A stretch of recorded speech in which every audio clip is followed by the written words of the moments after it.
Hey guys, Loman02, getting ready to play in the 100-card singleton event. It should begin in about 7 minutes. This is the deck we're going to be playing today. It's 4-color Scapeshift. It's a deck that I've done some freeform matches on, as well as done a deck tech on, so I'm not going to go through it exhaustively, but 37-land deck wins with its lands in Scapeshift, i.e. Valakut. Can do, I believe, a total of 30 damage with Valakut, but ideally it has like 1 to 2 mountains in play. It wants at least 1 mountain in play to cast most of its spells. The ways you get to the Scapeshift in a 100-card singleton deck is Bring to Light, Dark Petition, just draw into the shift itself. You also have Dig Through Time, Treasure Cruise to kind of dig deeper. You have Impulse, you have Demonic Tutor, you have Merchant Scroll. Actually, does this deck run Merchant Scroll? It does not run Merchant Scroll. Maybe it should. But you also have Mystical Teachings. You have Personal Tutor and Mystical Tutor. Probably doesn't need Merchant Scroll, but has a ton of ways of finding it. And essentially what the deck does is ramps bridges by using Wrath effects and counter spells and creature elimination or permanent elimination spells. Stay alive, and then eventually ramps to 7 to 8 lands. If the opponent is below 18 life or below, then 7 lands is perfectly adequate. If they're at 21 or higher, then you're going to need more, but 21 is covered by 8 lands. And then you just go ahead and blow up all your lands, and use Scapeshift, blow up all your lands, and then turn them into mountains with Valakut itself, and win the game. Sideboard set up to beat the more aggressive decks, or support this deck to beat the more aggressive decks, with a lot of red deck wins hate that you can see in Blow Elemental Blast, Flash Flood, Hydroblast, Flash Freeze, Spellskite, and Chill. Additionally, supporting against White Weenie with Virtue's Ruin, Massacre, Dark Blast, Deathmark, Dread of Night. Have one ode to the graveyard decks. Relic of Progenitus is in this. So this deck does have some graveyard synergies internally with Jace Prodigy, with the Pulse of Marasa, with Eternal Witness. But at the end of the day, the operative part, like the back half of Mystical Teachings, the operative part of the deck is really not the graveyard. The operative part of the deck doesn't need the graveyard to function, so Relic of Progenitus is just fine. Also, Perish, we run 11 creatures, not all of them are green. The ones that are green are more so like spells. So, like Eternal Witness is kind of seen as like a regrowth effect that can randomly block and buy you time. Kitchen Finks, like block, buy you time, gain you life, just keep you alive. Obstinate Baloth, same story. Nissa, Vastwood Seer, she flips relatively fast. You don't want to play her out too early. Secure Tribe Elder, it's a ramp spell. Wall Blossoms is a draw card that just blocks randomly and forces removal and 2-for-1s out of them. Then we have Deathrite Shaman, which is one of the few creatures that you don't really want to blow up, and then Titania, which you also don't want to blow up with Perish. But Perish is good enough in a creature-light deck like this that I think it's fine to run it. Virtue's Ruin and then Massacre also help support the White Weenie matchups. And then Ancient Grudge, because it's just a strong card, and sometimes you just need to kill some artifacts. Not that this deck lacks in ways to do that, but having one more way, that's a 2-for-1 advantage, is pretty good. I've often thought it'd be kind of interesting to make a Cunning Wish style sideboard for this deck. I'd have to revamp this a bit, like Perish have to turn into Slay or something like that, and then I'd have to get I don't know. Dark Blast is definitely not a bad one against White Weenie. But yeah, this is the deck.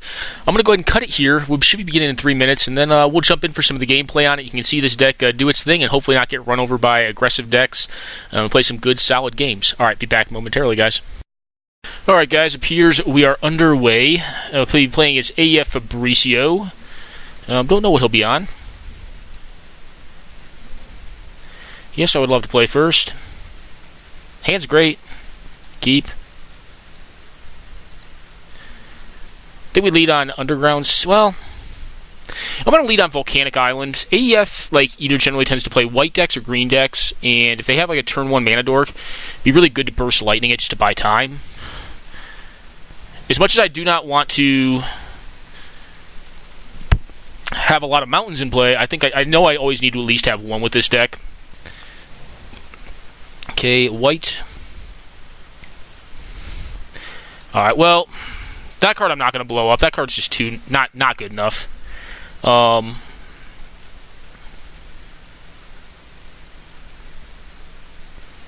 Okay. Ooh, that's pretty cool. So I think, do we brainstorm here yet? I think I wait on that. I know I'm losing a fetch, but I have multiple different ways to fetch here. Just going to get a Bayou.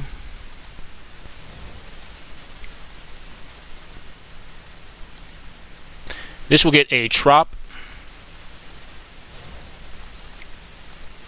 And this will be suspended and go.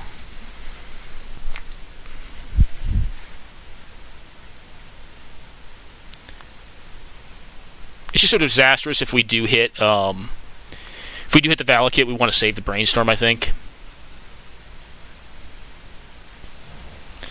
Yeah, I'm not removing a Thraben Inspector. It's a 1-2. I can take that beat down for a bit.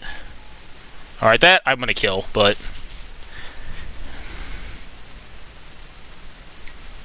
Okay.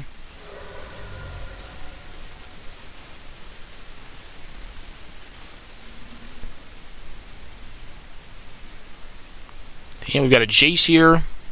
Feels pretty good. So the reason I actually did the 3 visits play first is if they have like Thalia, it's a disaster if I don't play that first, because Jace can be played pretty well underneath a Thalia. Okay, well, this obviously gets played out.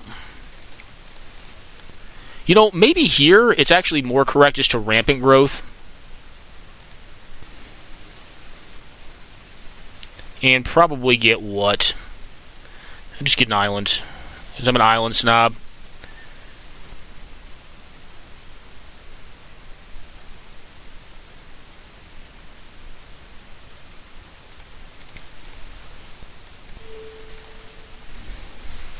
Just gonna blow that up.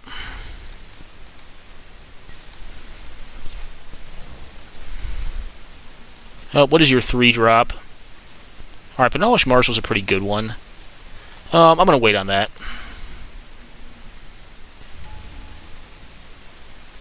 Get it for 2. Yep. And ramp probably into a Forester Island here.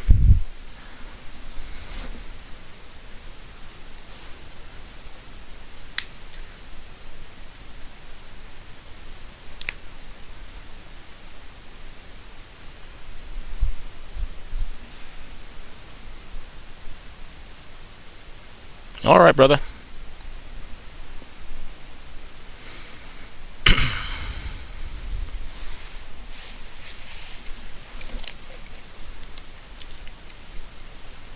Well, now we have a sizable clock on us. We're taking 5 a turn. And it's probably going to continue to grow.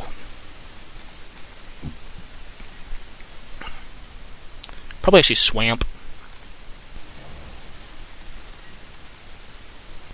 Okay. Well, I actually like that pickup because you just jam him out. He gums up the board, forces a removal spell out of my opponent, buys me another turn, essentially, and get a Jace down and just kind of wait. And I have this Brainstorm left.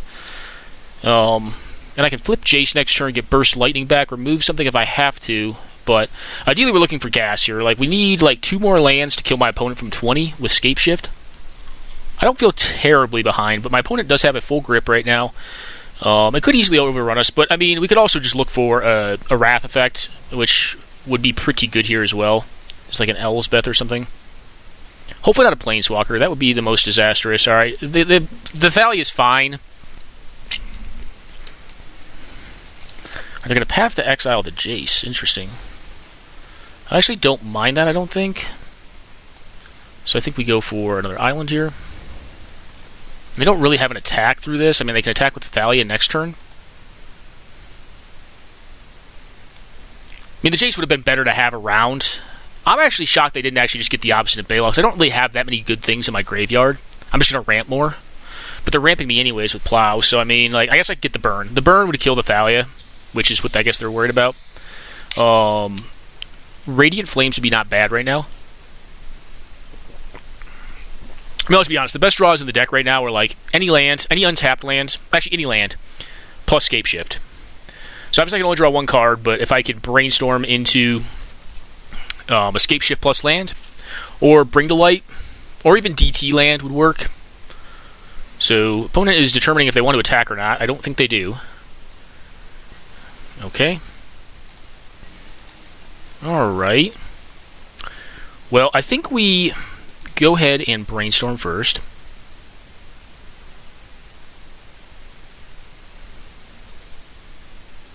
Let me see, Dig Through Time or Treasure Cruise would also be fine.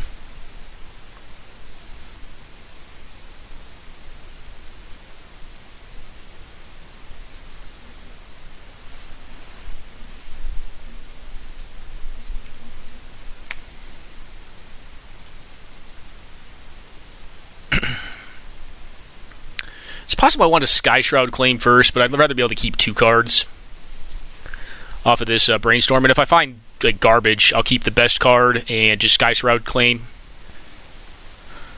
Alright, well, I don't want this. And I certainly don't want this. Yeah, Valakut is bad to draw. So, let's go ahead and do this, and we will find a breeding pool and an overgrown tomb, I think. Nope. Nope. And I think we keep that in hand. Yeah. Alright, go ahead. Well, hopefully we can draw some gas now. We've drawn a lot of ramp, which you want that, but you don't probably want this much. That Brainstorm was kind of a stinker.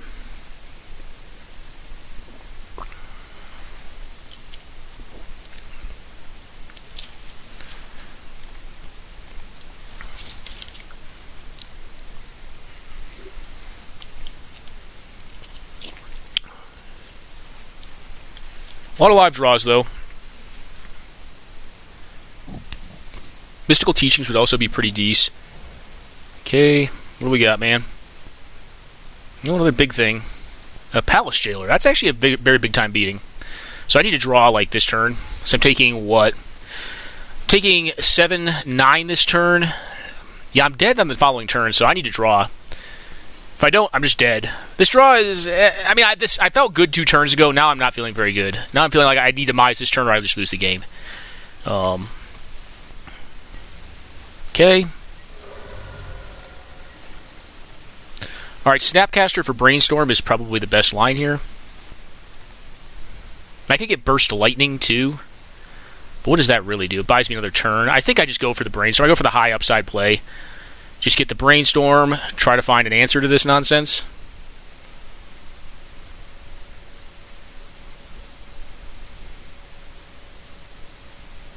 Yeah, despite being 7 cards deeper and soon to be 8 cards deeper, but having seen significantly more. Alright, you're tapped. Brainstorm? Yep.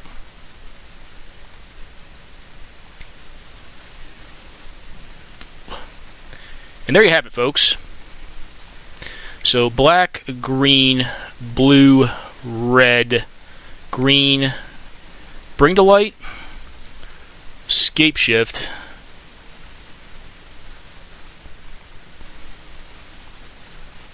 and this is very lethal. Well, the deck forced me to be patient. I guess I had little faith after a time there. So, a Valakut. I'm going to up this right here so you can kind of see how this combo works. He may or may not make me do it. He's going to make me do it the first time. Taiga. Stomping Grounds. Steam Vents. Snow-covered mountain. Smoldering Marsh.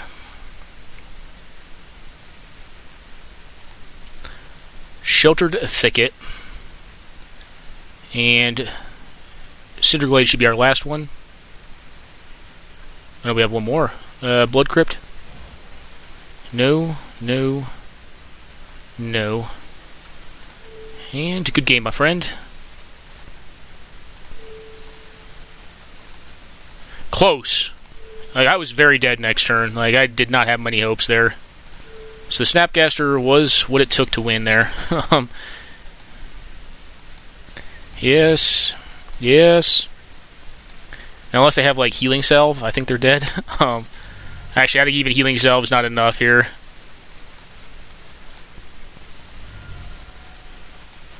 Alright, so let's begin sideboarding. Glad we didn't just get wrecked there. Alright, so Dread of Night, bring in Deathmark, Dark Blast, Virtue's Ruin, and Massacre. So what do we want to take out?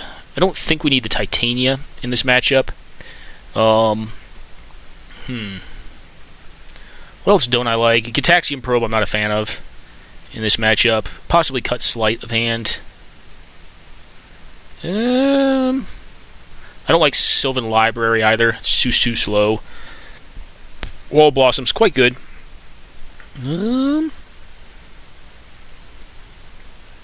Definitely like Fire Ice. Factor Fiction's interesting. Spell Pierce? Spell Pierce possible cut. I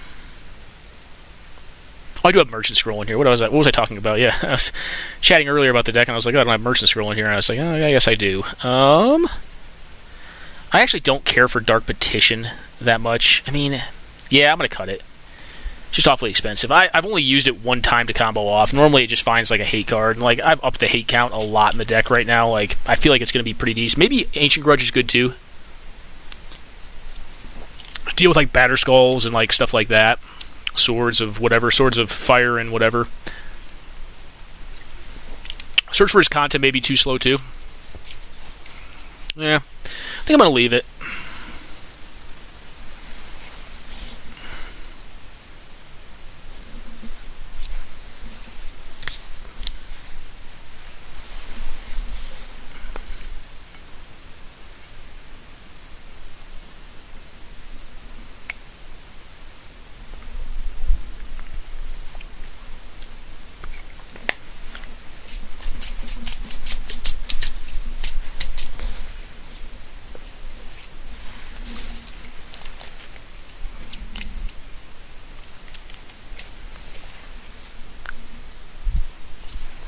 Yeah, if we'd gone second there, we would have lost that game.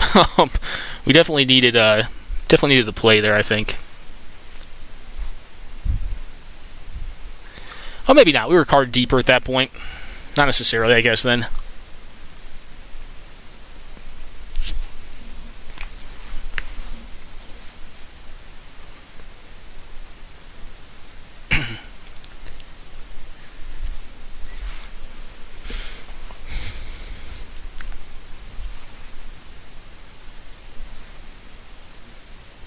Well, waiting for my opponent, and we shall see what's going to happen here. My assumption is I'm getting put on the draw here. I think they want to play very much so. One of the power cards they have is Armageddon. I obviously don't want to see that. I do have a decent bit of counter magic in this deck. I did not see a lot of it last game. I just saw it all ramp. Like, all I saw was ramp really until I saw the win con. I guess I did see an Obstinate Bailoff, which gave me a little bit of life. Yeah, I like this hand actually. This is a keeper.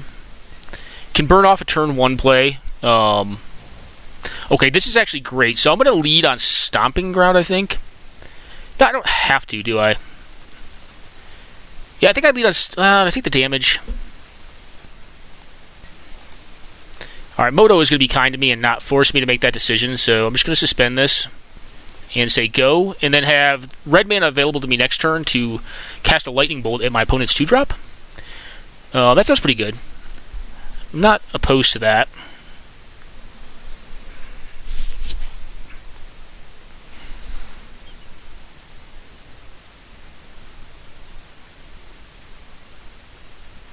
Yeah, it's kind of a bad thing. I actually saw that in Cube a couple days back. My opponent had a land in there, I think a Tolarian Academy, and couldn't play it, which is upsetting. Alright. Alright, go ahead, opponent.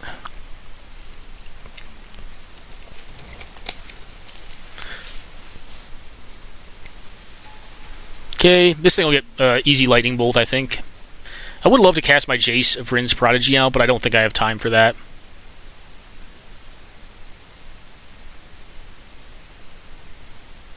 And the cool thing is we can actually repeal something on the following turn just to get deeper in the deck, and or Factor Fiction. But repeal is not honestly terrible.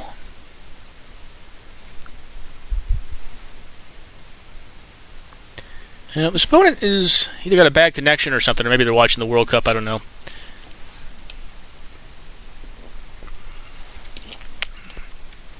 Some people just want to be like, hey dude, F6. Especially on White Weenie. You can F6 a lot on White Weenie. I've played that deck a lot, and it's a great deck for F6ing. I mean, obviously you can't always. Sometimes you have Aven Mind Sensors and Swords to Plowshares, but you're not countering spells. You're mostly just casting little guys down and hoping they work. Yeah, I mean, it's an interesting turn. I mean, like, if they have an Anthem effect, it's infinitely worse to allow them to hit me one time with the Precinct Captain.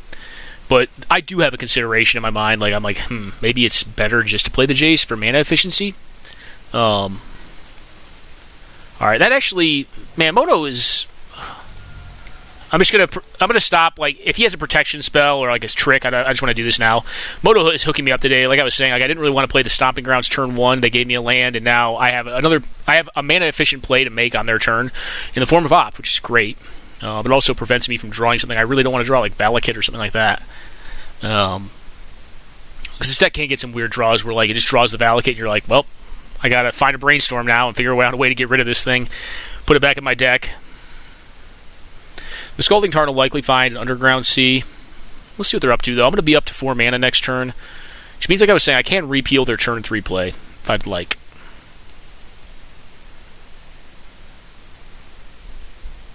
If we're lucky, they'll just play like a 1-drop, and I can find a land. I don't need to find another land with Opt. If they play a 1-drop, I could actually like repeal a 1-drop and play Jace. That'd be pretty sweet, too.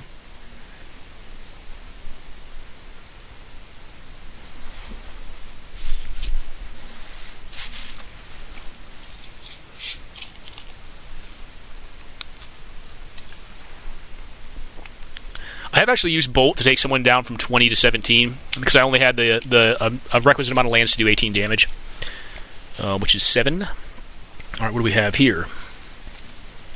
All right, always watching. I don't give a crap about. That's like, yeah, sure, dude. Yeah, I'm gonna top that. No creature though. That's great for us. Like, just epically good.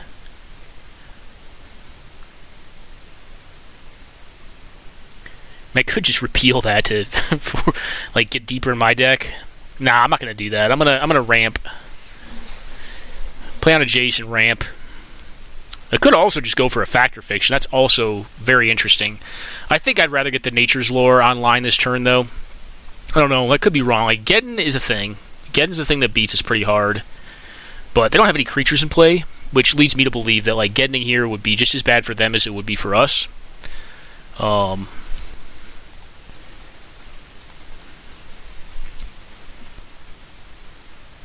Alright, what do I want here? Probably blue mana. I find I often ask myself this while tutoring in 100 card for mana, and oftentimes it is the land that produces the blue. That was not a great draw.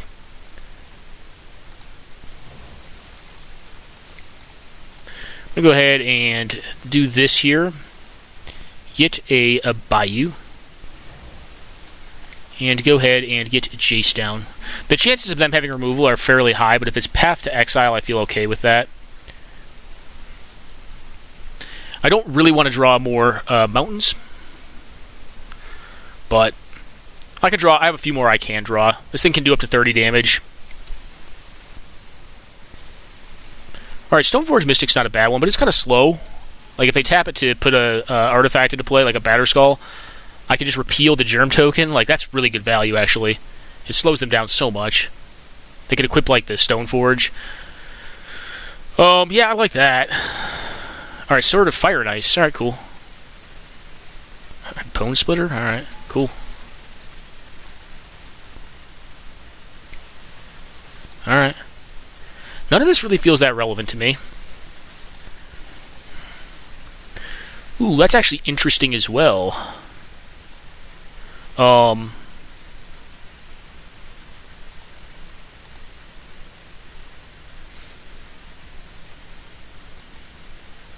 going to draw here.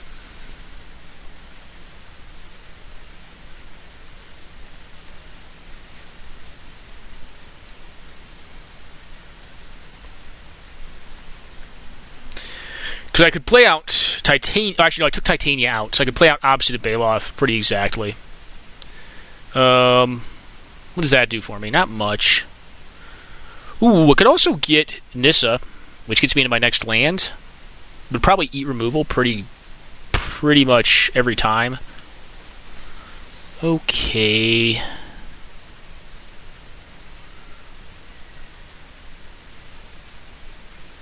Huh.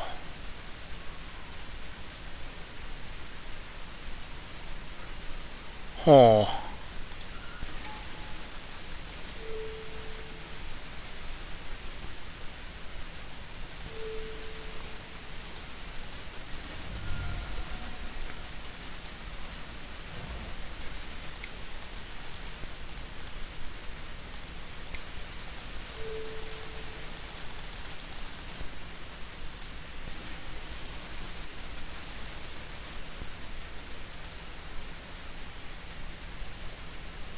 Or I could just do Secure at Tribe Elder. I like Secure at Tribe Elder better, I think. Because here I can ponder. Dread of Night? Oh, I don't ever want to draw this.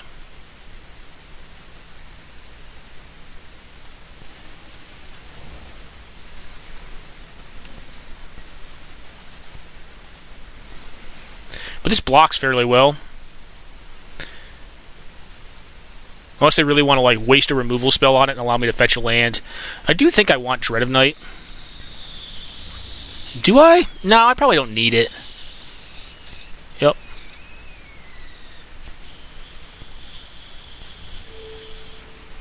Okay. Yeah, Dread probably doesn't do enough here. Plus, I don't really want that mountain at all. So I'm going to go ahead and fetch here. Find, probably Forest.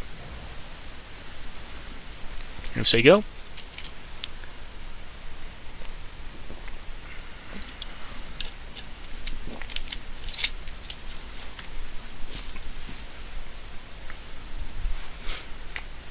And up to 7 lands now.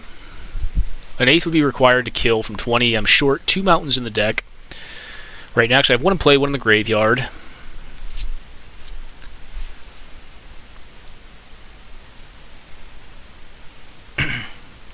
I think they need to get this thing equipped with the sword this turn. Because the Lightning Bolt I could just recast with the Jace, which is, you know, a way to remove it. I could also repeal, like, the sword itself, or repeal the Stoneforge even. Repealing Stoneforge is, like, horrible card advantage, but it's great tempo. Like, just, you know, like, it's actually not a very fast card. I mean, people think of it as being fast as in Legacy. It's just actually its card advantage in Legacy is why you like it there. Plus, it means you never have to draw your bad cards, which Batterskull is generally a bad card to draw. When it costs 5, it's a lot worse than when it costs 2. Alright, well, opponent, again, taking their sweet time. Down to 11 minutes and 54 seconds. This is painfully slow. Sorry you guys had to bear through this. I mean, I'm not going to turn it off because it seems like as soon as I would do that, they would just come back. Alright. Nothing. Alright, that was a bad draw. But it could have been worse. I'm going to just cast a Ponder here.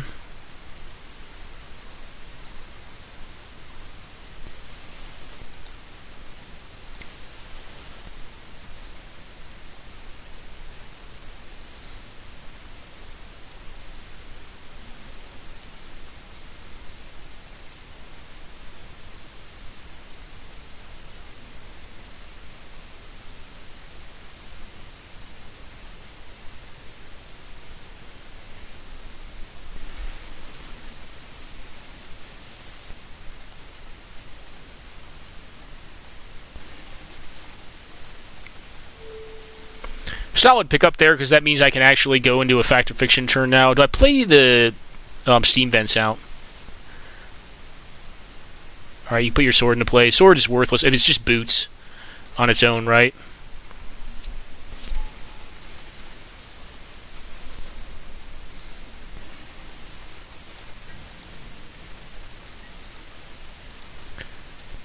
I think I'm going to wait on my land drop. I'd rather not. I need 1 more land drop to win the game, so I don't think I need to play the Steam Vents.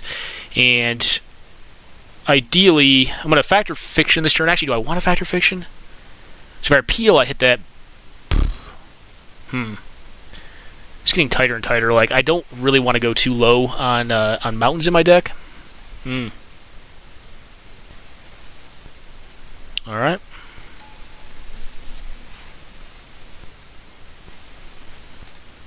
Okay.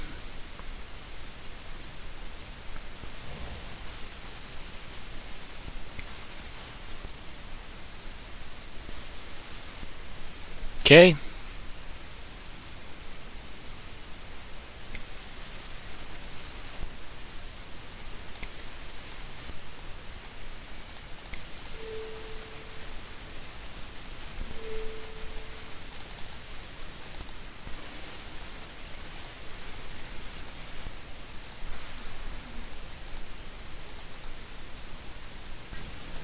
Although we do kind of have a unique opportunity here. Alright, Smoldering Marsh.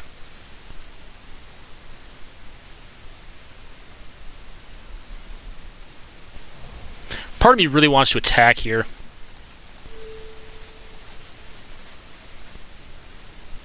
but I don't think I have to. Well,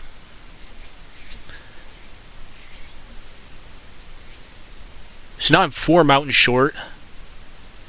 Getting 3 in, I think, is relevant here. 4 is 8 damage out of 30, 22 left. I'm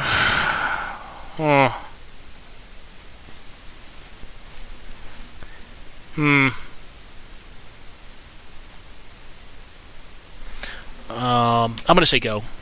I have the Death Mark for this thing. If they want to recast it and just sit there and kind of do nothing, I'll just cast Death Mark on it. With the Jace, and my Jace will still be alive after that, so they'll bounce a land, play a land back down, attach, or equip Bone Splitter, equip Sword of Fire and Ice, and do nothing. Yep. Okay. They use their mana more intelligently this time, so they can't get repealed. Do I need to fetch here? No, I think I want to leave the fetch in play, so I'm going to go ahead and do this.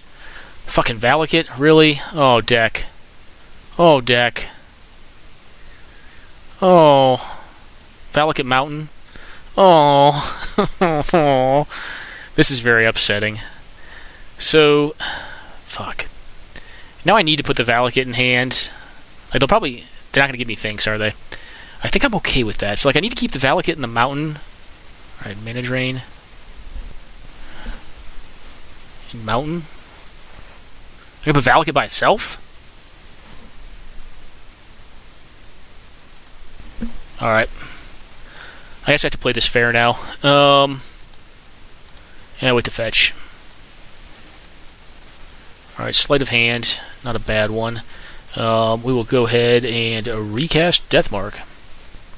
Yeah, fuck. like that Factor Fiction was miserable. Like, it hit the one card it could not hit. Like, 2 of the cards it could not hit in the deck, and I really couldn't afford to have another mountain. And I really couldn't afford to draw the Valakut. So now, what the game plan is, alright, you're dead. The game plan is to do beatdown now, I think. Like, do I have a better plan?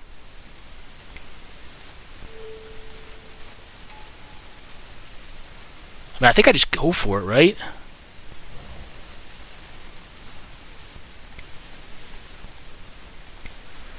Probably play Finks out.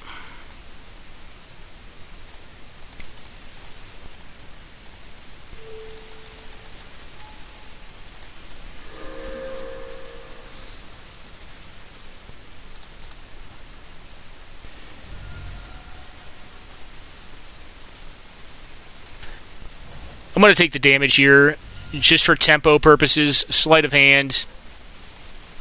Put this in hand. That can find... So I need to find... So what I need to do to get the Valakut kill off is I need to brainstorm... I need to have brainstorm, or correction, brainstorm or Brace the Mind Sculpture, plus... I can't remember the card's name. The card that does, like, gives you 6 life and puts a card back in your hand. A permanent card, which is Valakut at this point, because I can't shuffle without that. It's going to be close. I'm going to mana drain whatever you play. Palace Jailer? Actually, I may want that, but I'll just mana drain it. Cool. Get drained, bro.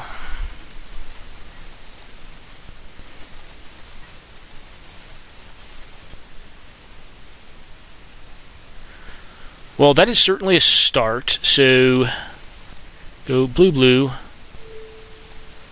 Oops, cancel. No, I want that. I want to keep that mana. Get rid of the Opt, the Search, the Crypt, the Scalding Tarn, the Sakura, not the Valakut, the Verdant, and the Slight. Okay, so Kodama's Reach is... Oh, actually, this is probably pretty good, and I like Abrupt Decay as well. Alright, so we're going to go Anissa here. I don't think I've played a land yet. Yep. Forest. So we have to go beat down. This is a really weird game. Create a 4/4. Alright, good games.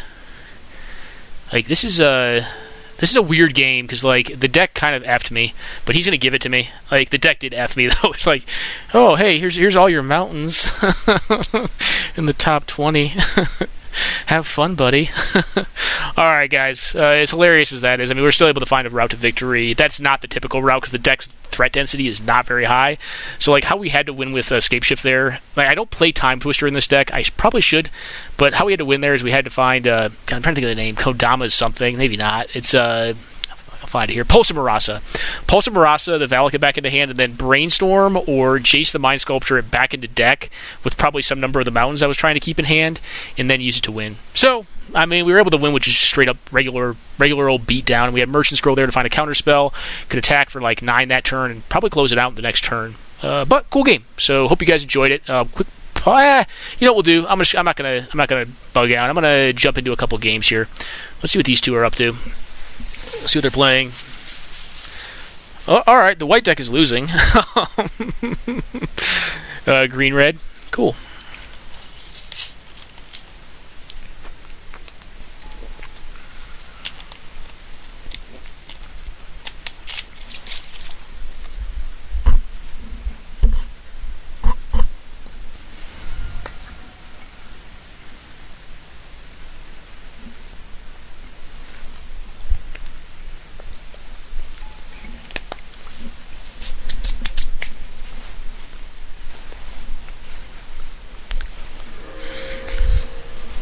Well, I love the mantra of never surrender, but I think you could just go to the house on this one. I don't even know if we need to watch this. It's just a slaughter. Not very interesting. Hopefully this is a better game. Not really. The mid-range deck is beating the weenie deck. He's at 3.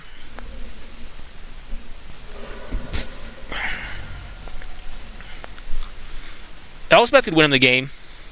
Elspeth Knight Errant. Flying. I mean, how Mighty Leap would win him the game.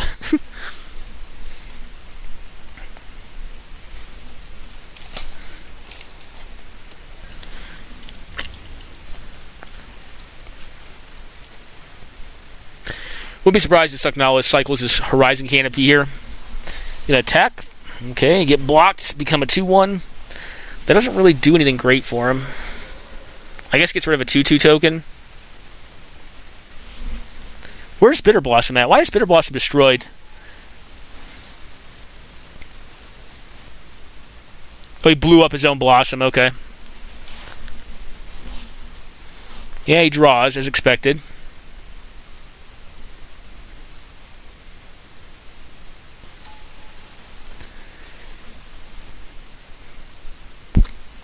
This game looks over. I think the mid-range deck has established control of the game. I don't think Weenie's per se a great matchup for 4-color Blood, though, which is what he's playing.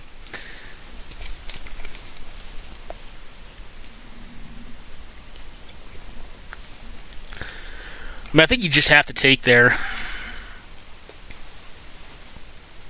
Okay, Rebuke. Alright, and take 3. He's going to have another creature play here because he's going to want to block both. I don't think he wants to die to a random pump spell. Alright, he plays a random tap land. And plays out, what, a Goyf? Oh, a Sylvan Caryatid, okay. Well, actually, one way he could win is with a pump spell and like a protection mechanic here.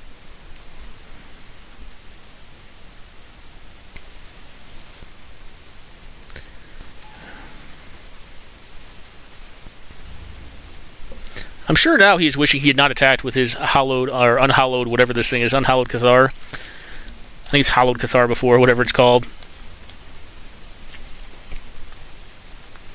It's a lot better as a 2-3 than it is a 2-2. Plus, it can actually block. Yeah, it may have actually given him an additional draw step here. So I think that first attack into the Knight Ally was kind of bad. Alright, Socknollis is not going to turn his Gideon sideways.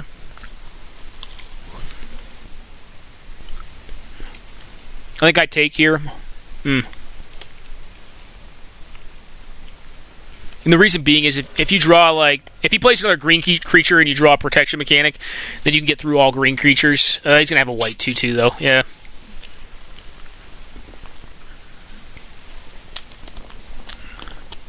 Tarmogoyf's huge. As is want. Flyer? Even Mind Sensor. No.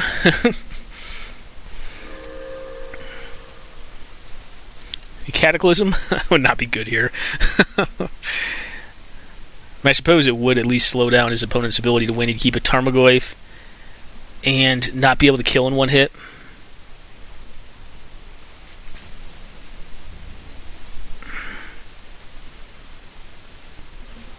Yeah, I'm kind of shocked AEF conceded to me.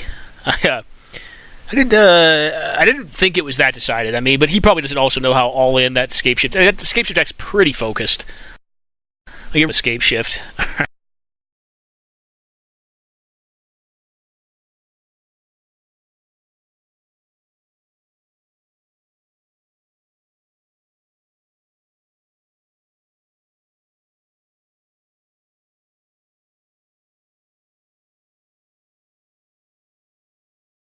Alright guys, currently waiting for our opponent to join the game. We're down paired, unfortunately. Just playing against Bandit Keith. Not unfortunately paired against him, but just down paired in general. So we're watching Green-Red something play against Four-Color Blood. I don't know who's benefited in this one. I think probably the Red-Green deck. Putting Wild Growth on Tectonic Edge is sort of interesting. I guess you want to diversify your bonds. That lowers the obvious utility of that card, but hey. So, Bitter Blossom's going to be a problem for the green-red deck, so they need to get in like a big-ass flyer and just start smashing. They probably have dragons. Like a Thundermaw Hellkite would be great here.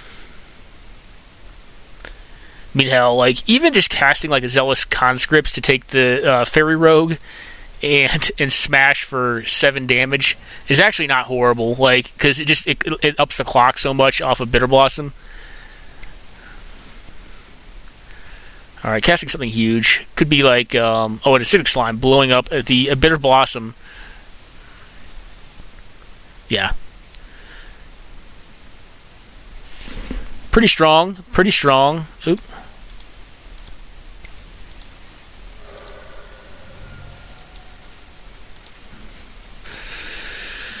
Alright, well, Shambling Vet can actually block both these threats and gain a little bit of life to give Psychonauts a bit of a reprieve from the fast ramp. Falconwrath Aristocrat actually can race, though.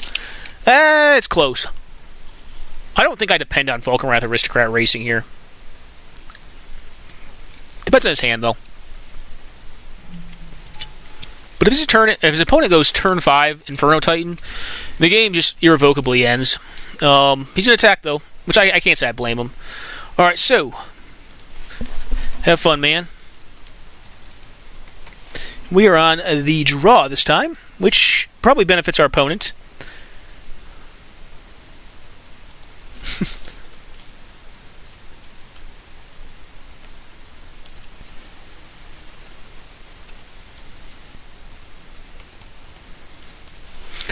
Yeah, this hand's great. Very much so like this hand. I don't like the Gitaxian Pro, but I do like the Toxic Deluge against the White Weenie deck, which we know for a fact he's playing.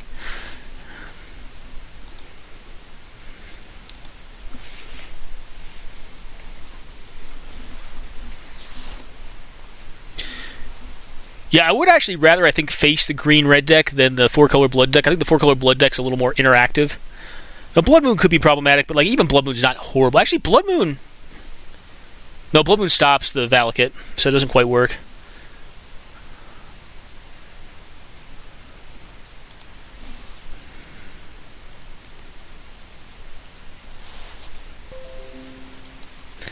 Alright. Yeah, I ended up catching that game. I saw the Dread of Night. Oops.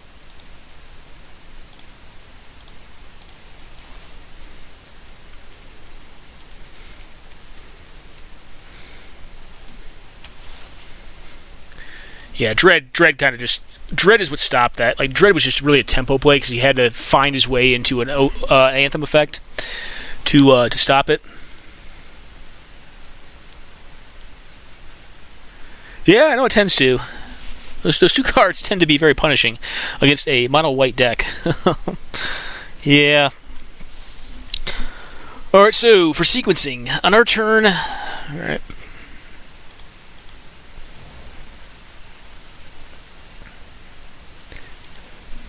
Alright.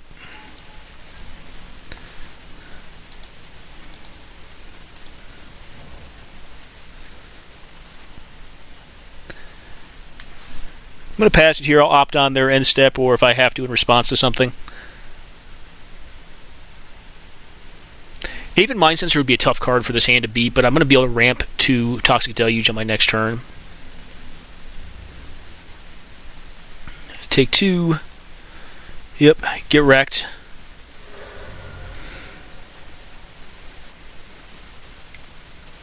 Okay, a veteran or Dauntless Bodyguard. No other lands.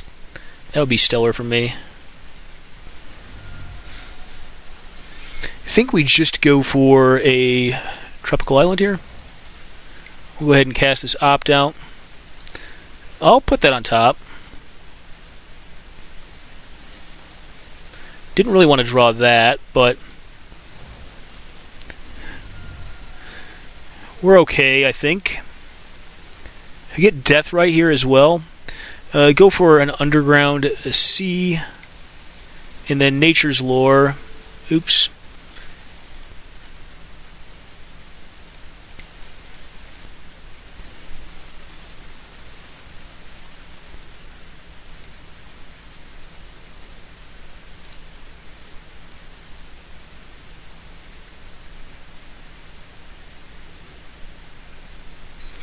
Into a Breeding Pit tapped, I think.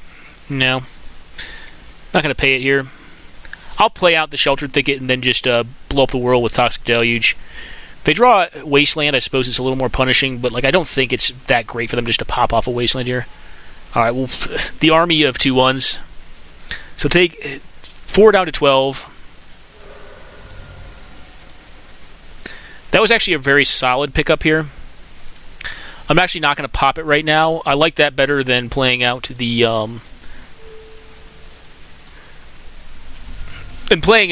Sheltered Thicket here, even though I want red mana, because it allows me to brainstorm and get rid of the Sheltered Thicket and possibly find some other mana sources. I do have Green Sun's Zenith available relatively soon.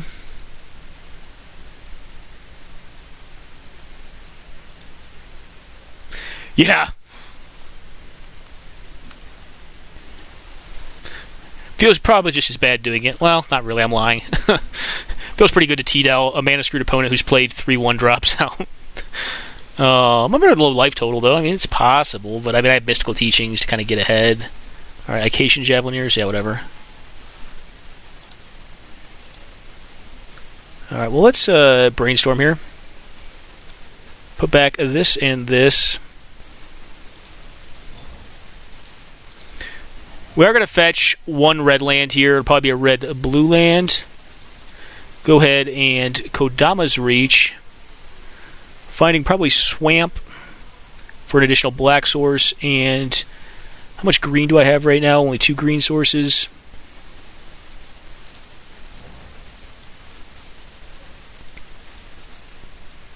I think we just blow this little fellow up.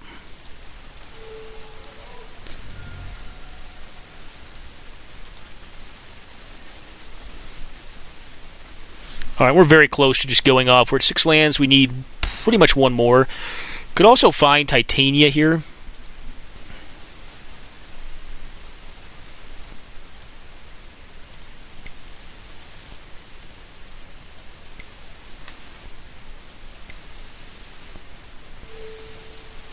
Opponent did not have an answer last turn.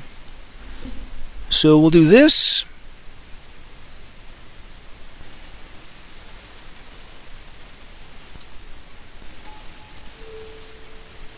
Take out the Polluted Delta.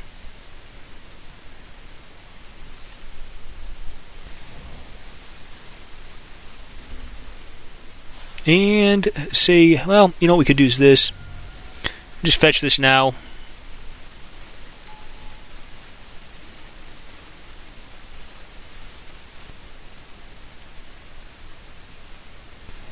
Just get an island here.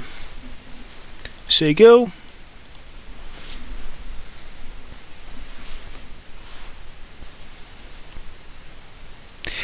And I can't quite do it all this turn.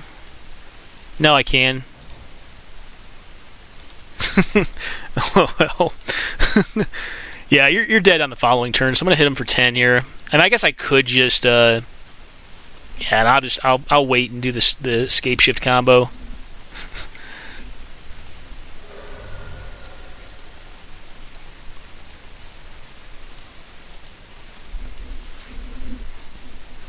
Alright, nothing.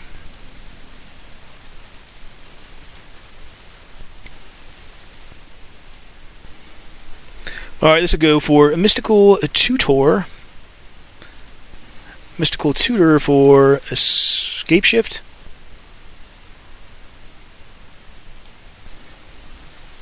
And that is game.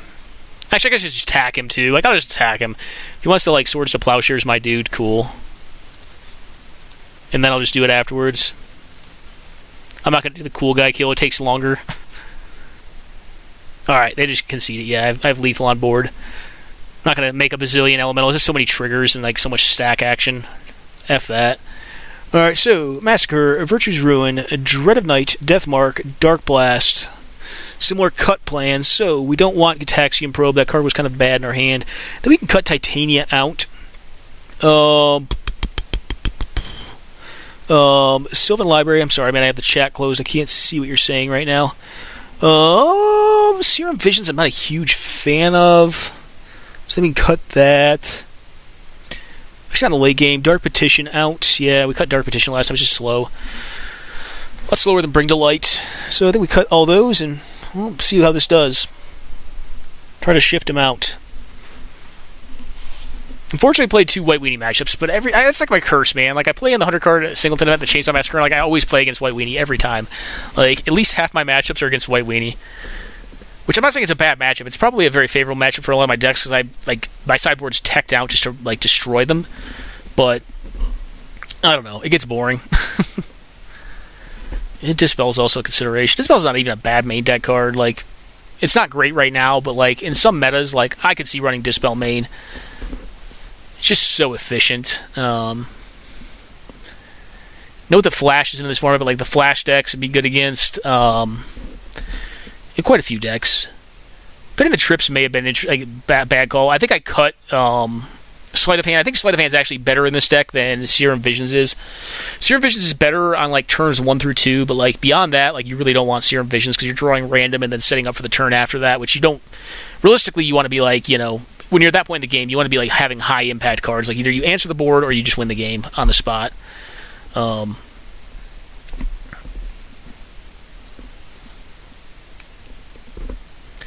Ancient Grudge, again, an interesting consideration. I probably need more enchantment removal. I only have Abrupt Decay. I don't think I run Golgari Charm in the sideboard, although it's not a bad option. And then Maelstrom Pulse. Could be wrong. I also have a bunch of counter spells. I mean, Blood Moon obviously can do a number on this deck, but this deck does run a lot of basic lands. But the issue then becomes, like, the Blood Moon stops the main win con. That's where Titania, I guess, comes in. I guess we do have a lot of ways of killing Blood Moon, though we have, like, a ton of, like, Bebs. We have three cards in our sideboard that just kill Blood Moon. And Flash Freeze that counters it. Is if we can produce blue mana, which is not unlikely. There's a lot of islands in the deck. Yeah, I feel like this is a pretty favored matchup for me.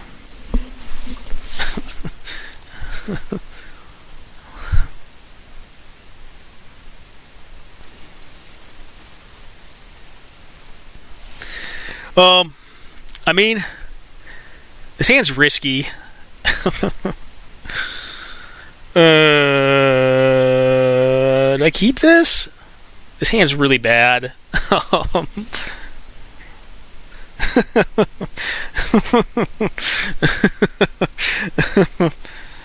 Oh.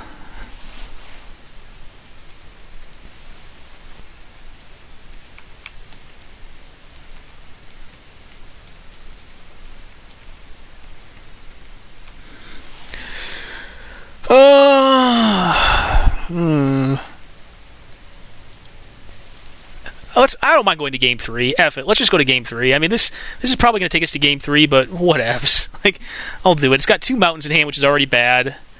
And all it's got for action is Massacre, but, like, Massacre is, like... like, I just want to cast Massacre. Like, I haven't casted in so long. We'll lead on a Lumbering Falls. Yeah, I'm not giving you a Black Lotus, dog. Alright. We're just going to slow play this, and like hopefully a Massacre can do some work. It does not do good work against Doomed Traveler, which is pretty good against it. Yeah.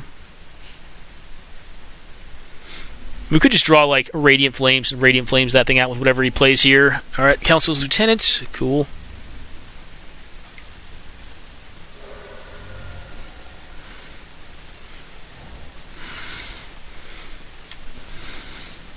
I think I'm going to let him hit me. I mean, it's just 3. How this backfires is if he has an Anthem effect, but the Council's Lieutenant only works on... I guess it would become a 3 toughness creature if he had an Anthem as well. But he's incentivized to play a creature over an Anthem.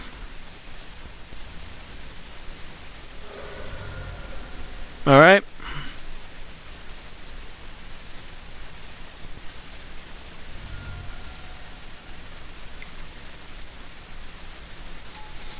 Alright. Well, this is going to happen.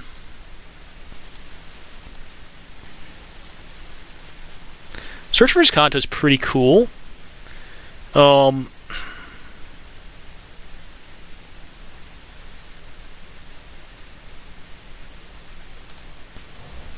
Mana efficiency, right? I'd rather have the Volcanic Island as my red source in play, but I'm going to play on a Search for Visconta. Could be feeling halfway decent here. We'll Massacre 3 cards, and then we get to Fact or Fiction on the following turn, and we've got an extra look, like Scry, essentially.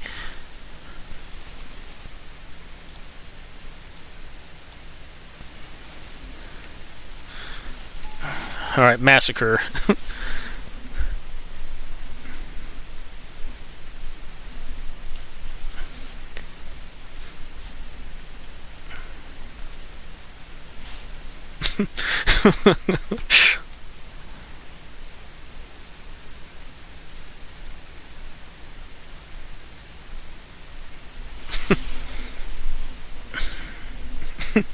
Haven't cast a Massacre in a while. You know what I want is like a Snapcaster Massacre. Snapcaster off the top ropes Massacre. Not that it's like good here, but like it'd be fun. If this is all they're going to present on the board, I think I'm okay with that. So call it Snapcaster. Snapcaster. Yes. Fatal Push. That's a good card.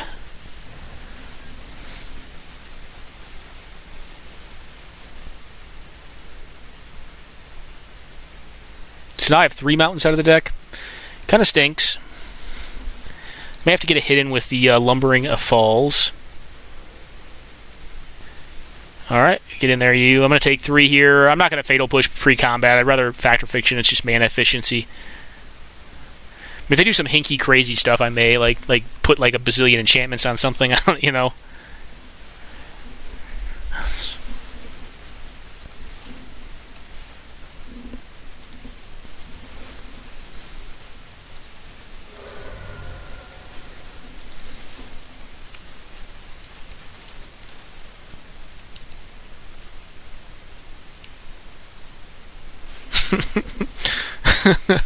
My hand's not great either. I mean, it's bound to get a little better here, but I've also hit a lot of mountains.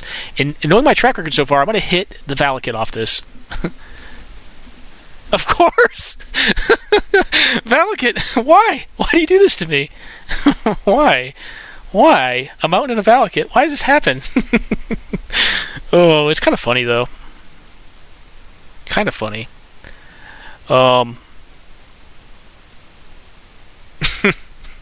I should have known better. Should have known my game 2s against White Weenie. I'm always going to cast a Fact or Fiction, and I'm always going to hit a mountain and a Valakut. To one, make the Valakut non-lethal. Alright, the Valakut can go to the trash bin. Again, we have to get the Pulse of Marasa and then Brainstorm or something. Interesting. I think I actually like the Bolt Pile better, so I'm probably going to put Valakut in my hand. Actually, putting Valakut in my hand is not bad here. Alright, I was going to say, I'll still probably keep the Valakut pile. Yeah. The good news is my search is probably flipping if there's a bad card on top. Yeah, put that in my graveyard. Alright, Dig Through Time's a good one. Here, I don't think I'm in a rush, so I'm going to suspend this. And look to leave up Search for Azcanta / Dig Through Time. I'm short of Badlands and a mountain right now. And, God, that's a lot. ML does not normally run smooth. Like, he'll sometimes do very well with it, but it either runs really well or it runs like garbage. Like, that's not why, that's not how you want to build decks, in my opinion.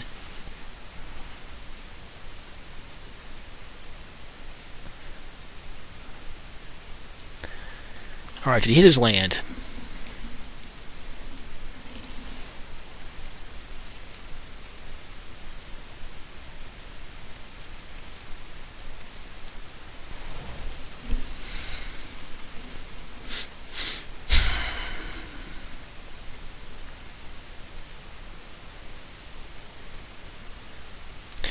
The question becomes, do I want to Dig Through Time or do I want to Fatal Push here? You can cut 4 cards out of the deck. There are 4 cards that are not good in that deck, I'll guarantee you. There are 4 cards that are worse than a basic land, or any land, You need your deck to run, because like right now, like the first game I won because you just couldn't produce mana. Like,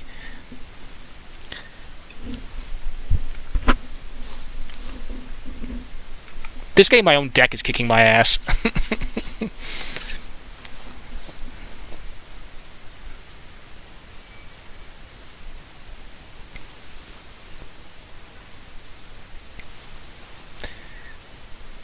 I think Dig Through Time is better.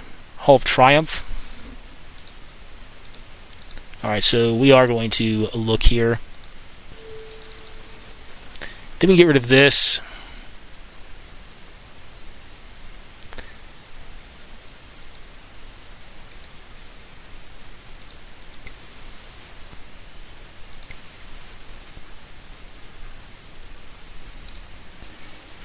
Go ahead and Dig Through Time here. So Jace the Mind Sculptor is quite strong. Scapeshift is the win con. I also wouldn't mind a fetch land here.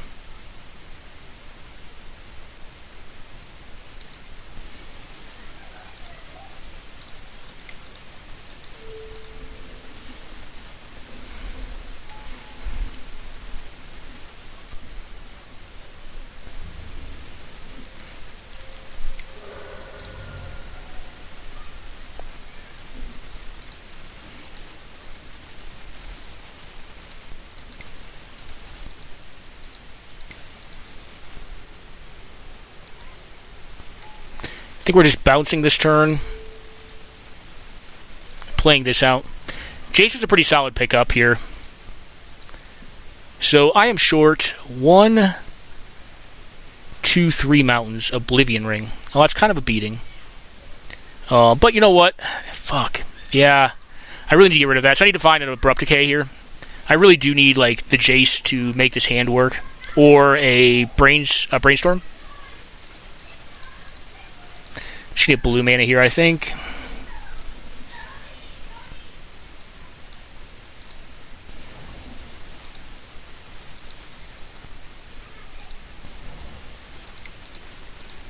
We'll go ahead and Wall of Blossoms here.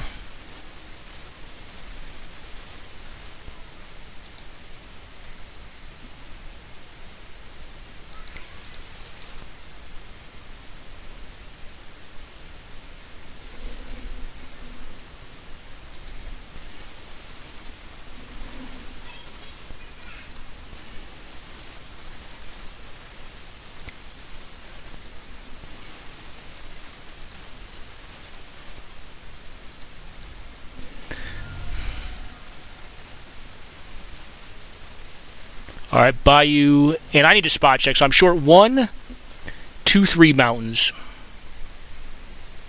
I think that's exact. I think I can do 21 with that. Let me check. Sorry, guys, I gotta go in the tank real fast, so let's just make sure. So, Badlands, Blood Crypt, this thing, this thing.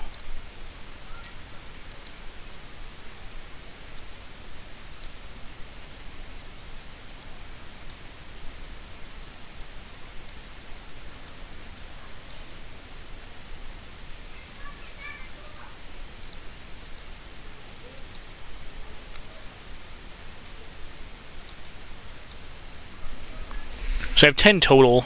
I'm short 3. Which means 7 plus Val gets 21, right? Let's just double check this. Sorry about this, buddy. I'm going in the tank. So I'm short 1, 2, 3. And just to verify, there are 10 in the deck. So this should be a victory.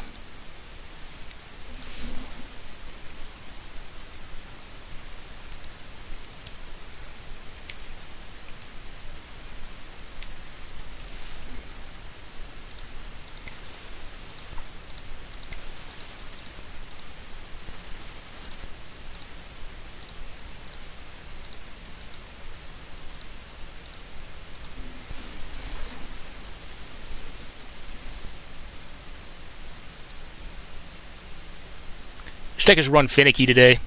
It normally is not this finicky. Like, it has not been drawing that well.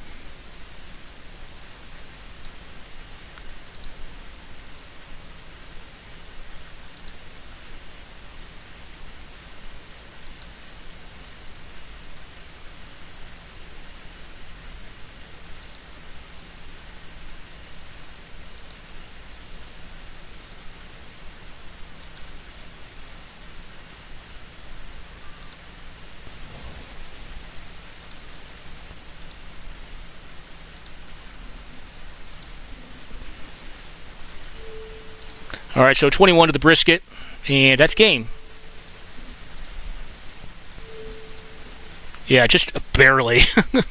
Just eking it by.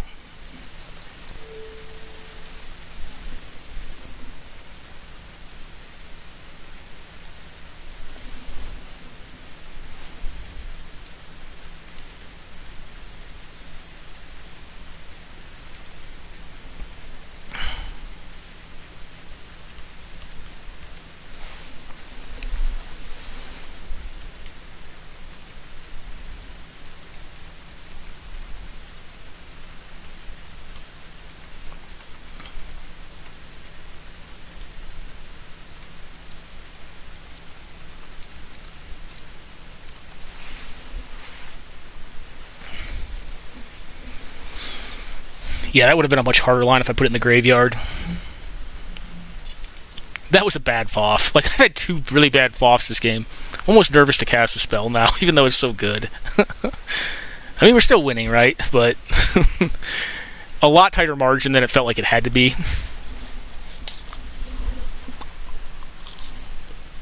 Guess it doesn't matter how tight the margins are. Just play tight, win.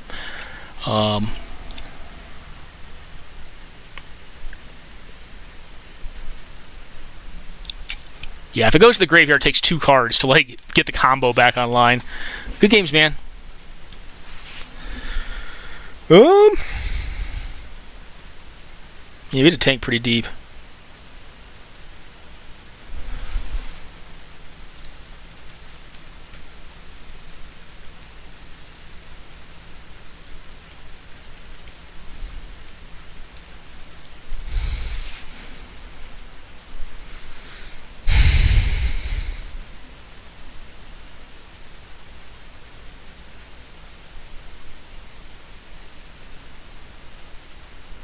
Yeah, no, door prize has not gone to folks who drop habitually in the past, or at least I'm not giving a door prize to someone who drops. The event's small enough as it is. Someone wants to play their last round. Play the round out, man. I know it's not very fun when you're losing, but that's magic, man. Sometimes you lose.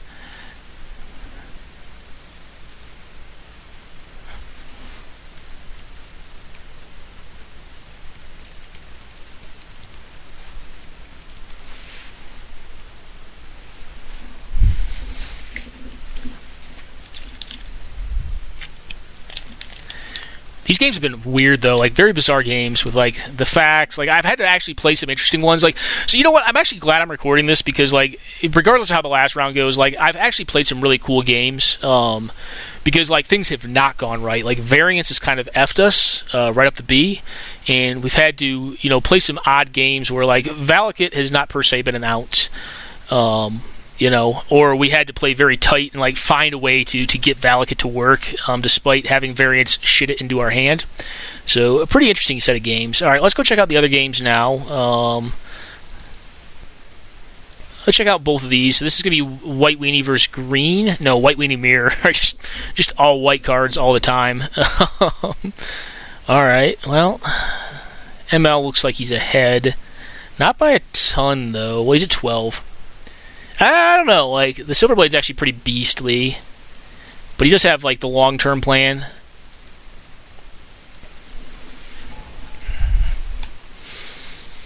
Alright, that's a solid one for Sucknalis. He really needs to disrupt his hand here because he does not want Batterskull? I did not even know. Oh, I'm sorry. This is I'm thinking like I'm thinking this was happening to Sucknalis. I'm like, Batterskull is not in that deck. Like, I don't think it ever has been. So he may be able to get the red-green deck. The 4-color blood deck needs to win in the first, like, 4 turns, essentially. Not win then, but, like, establish a position of inevitability, like, where you just, there's nothing they can really do in their deck that stops you from killing them. You may be chump attacking into a big dude, but, like, it doesn't matter because they're just still dead.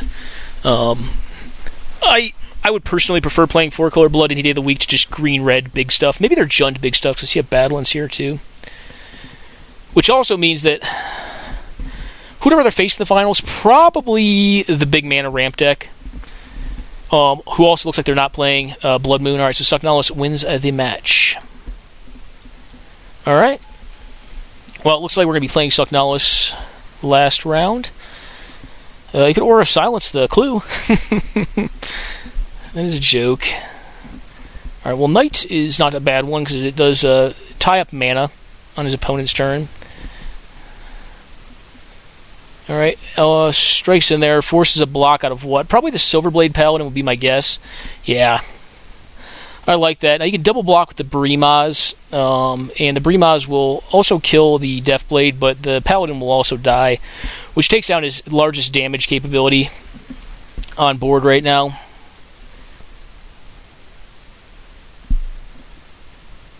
Yeah, Brimaz giving him a free 1/1 token that'll also be blocking. He definitely wants to change the order of those blockers. Unless he wants to just prevent damage and give his opponent a free token. So the Knight needs to go first. And you might as well put the Soldier token second. Whoa, what's going on here? Maybe he has a pump spell? Like, no, put the Brimaz on the very bottom. Unless you're planning on pumping this thing with a lot of pump spells. Alright. Soldier. And then Knight. Oh. What is he doing?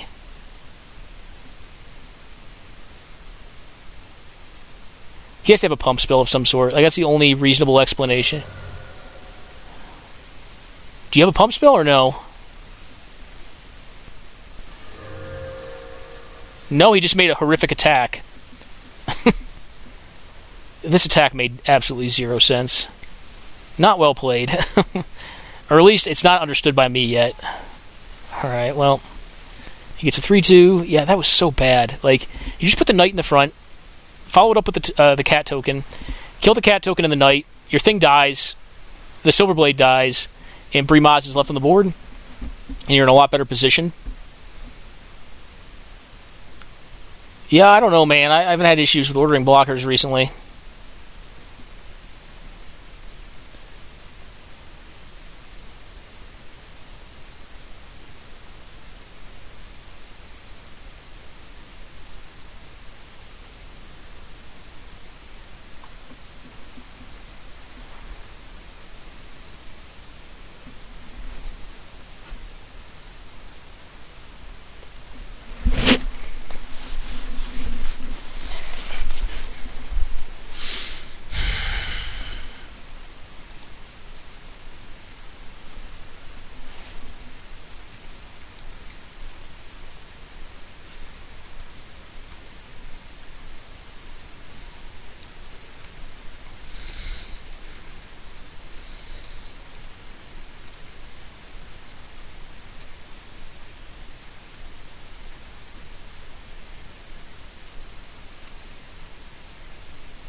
Alright. Well, City's Blessing.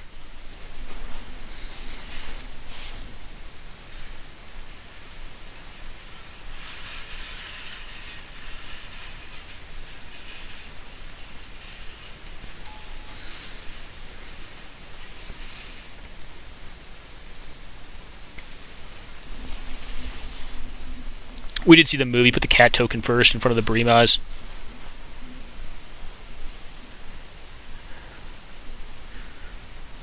I have not had an issue with blocking order, and I recently had to use it with a White Weenie deck myself that I played in Cube. Alright, well, this game looks over. But he has tapped down, so he's got a free block.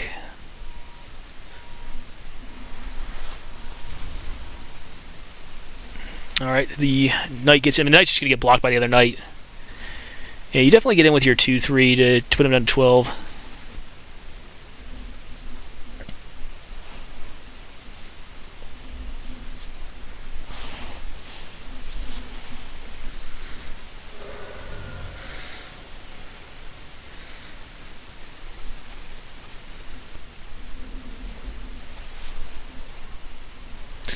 Alright, so it gets him down to 10.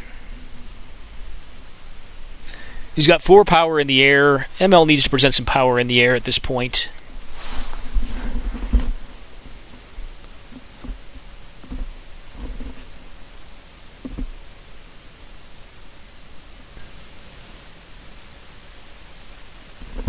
Well, evidently does not have it. Yeah, I think that was honestly lag. I don't think the blocking order selection tool is broke on Moto. But I could be wrong.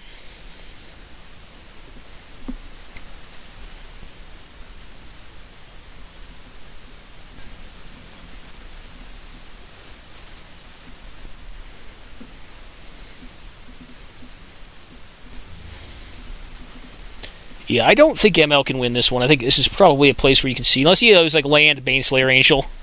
Like that could probably do it. Alright, just drawing cards. I think that is A-OK if I'm ML. It's just a Mardu War Reaper, gain a random life. Yeah, Baneslayer Angel could turn this around possibly. Like, what are the best draws? Like, Plains, Baneslayer Angel, take a bunch of damage on the following turn, untap, play Always Watching. Baneslayer Angel with Vigilance 6/6. That would do it. I mean, AEF's on 4 cards, though, so it's a high probability he has, like, some form of creature elimination to muddle up ML's ability to do that, but that would be optimal. Alright, going to kill. He's going to path to exile? No, he's going to draw. Oh, ML just passed it back. He has nothing. Ugh. Well, this game's over. Any pump spell wins it. I don't think you attack with the figure. I think you just attack with the 2/2/1 or the 2/3 and the 2/1. The fly. Sky Marcher Aspirant is showing its teeth here. Quite a good card. Obvious replacement for Savannah Lions, which I still sometimes play because I love the art on Savannah Lions, the original art, not the weird like postmodern cubism, whatever kind of friggin' art.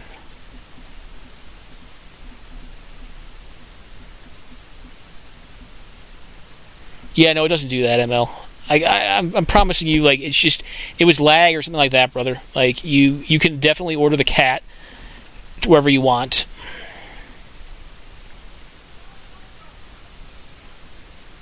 Yeah, I saw you change the order. Create a token. I was only able to change the token position. Yeah, I mean, I don't know if it would have mattered anyways. It looked like ML was drawing pretty dead. So, game and quick pause, guys, and we'll come back for finals.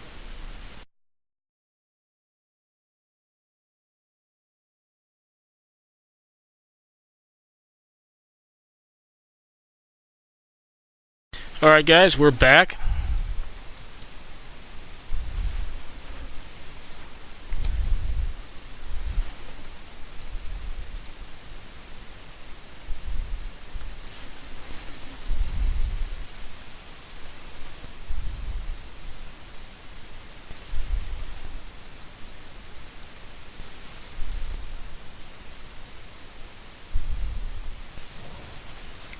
Alright.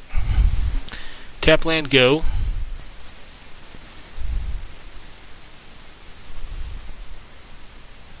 The player on Wasteland? Nah. Alright, Fatal Push, pretty much whatever my opponent plays here. I suppose I could have left up the Charm. Alright, that card is harder to charm.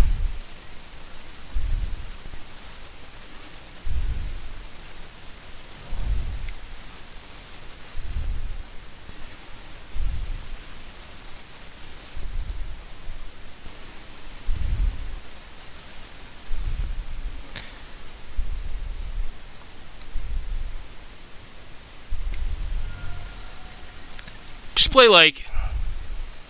Alright, perfect. That's actually what I wanted to see.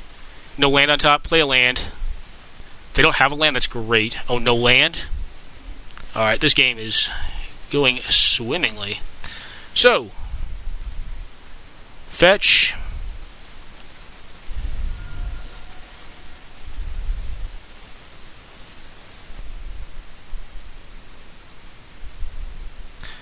I'm gonna get the Volk.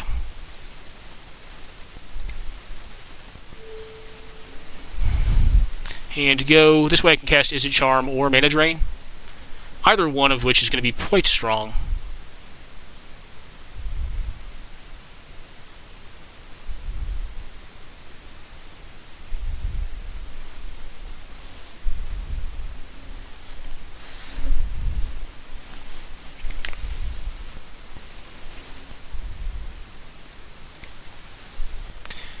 I hate to drain this, but I'm going to drain it.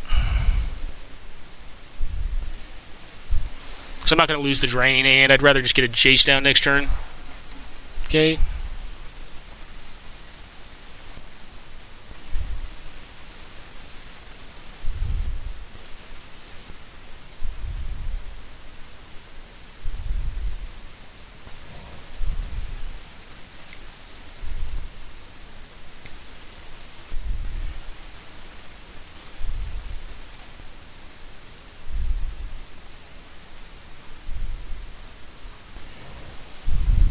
Okay, go. And we have Izzet Charm for a Planeswalker here, which feels pretty good, and then we can go into Jace Fetch Land. Also not bad. Opponent's a 17 as well, which means that they're dead to 7th land for Scapeshift if we manage to top deck that. If they do nothing, we could also just Izzet Charm here to try to get into like some more relevant stuff. I don't think I'd do that, though. I think I'll just save it.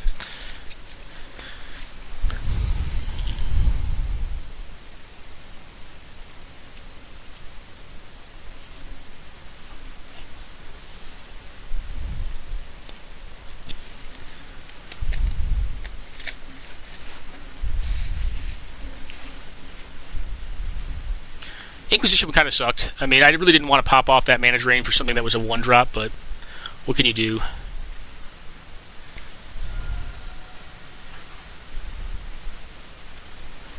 Okay.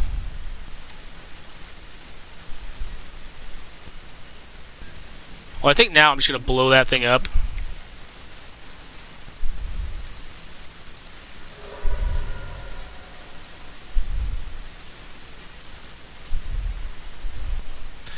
Another option is to just tie up his mana. Now, I'm going to do this.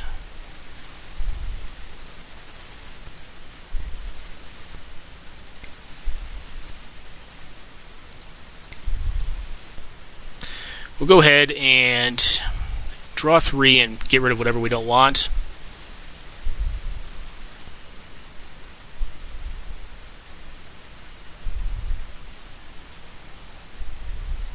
I don't think I need this. I think I can forego the Fact or Fiction.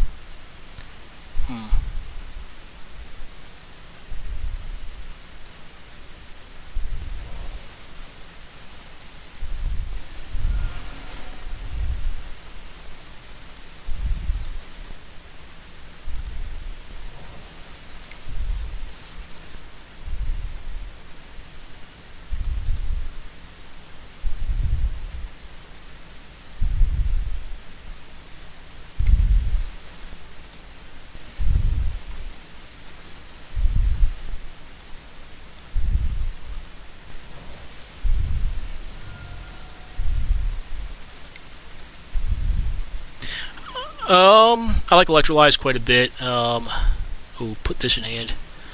And that actually helps me to stop Aven Mind Sensor, which is really huge. So we'll get Escape Shift here and leave it safely on the top of our deck, which I like. So I can't think of a lot of good ways for our opponent to get out of this now. They're at 16 life. We have infinite lands in play. We know our top deck. Jace is a problem. Electrolyze will stop an Aven Mind Sensor, so if they just pass and try to do that, I've got enough mana to stop an Aven. So I think the game is over. Alright, well, we shall see. Could be a Kolaghan's Command. But I have the card to protect against Kolaghan's Command, which is Electrolyze. They still wouldn't have 3 mana for the Aven because they missed their land drops. So I think this is good. Alright. Kolaghan's Command to make me discard the Electrolyze, put the Jace down to 2, and attack with the Avacyn's Pilgrim. I still win that. Yeah. So this is why we took this line. I mean, ideally I was looking for a counterspell with the Sleight of Hand, just to protect it. Alright. Yep. Oops. No. Okay. Discard. Kill my Jace, but you're down to 1 mana. I don't think you can win here. Alright, Jace is down, but none of this is relevant, really, because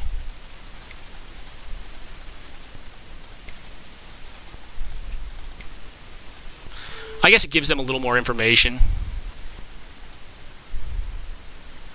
Alright, Scapeshift. I don't think you can stop this with 1 mana.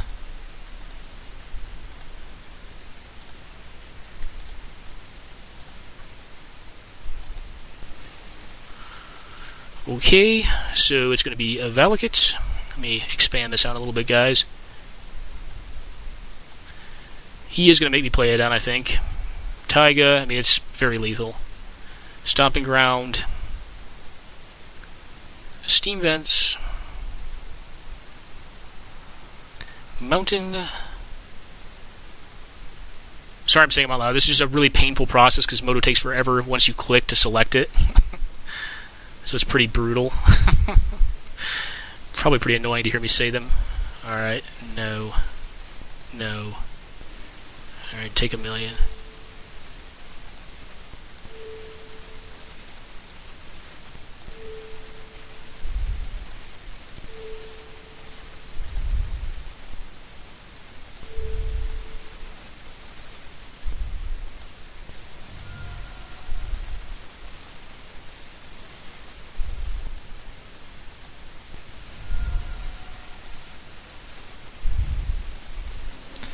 Alright, good game.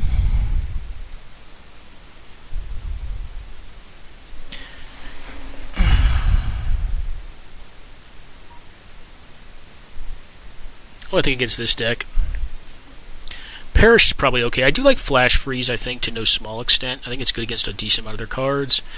They're probably going to bring in... They may bring in... I'm going to bring in Perish, I think.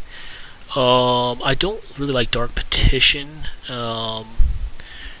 I do think I want Dark Blast and Deathmark against their deck. I don't think Ancient Grudge is necessary. I think I'm going to leave the Blast package out and just see if they have their own Blast package in their deck. What do I not like? Again, I'm going to cut Serum Vision, so I think the card is just kind of meh in this deck. It's kind of one of the worst cards. Gitaxian Probe can come out. Like, if they have discard, they have discard. They just, they get whatever they need to get out of our hand, and hopefully we don't have it.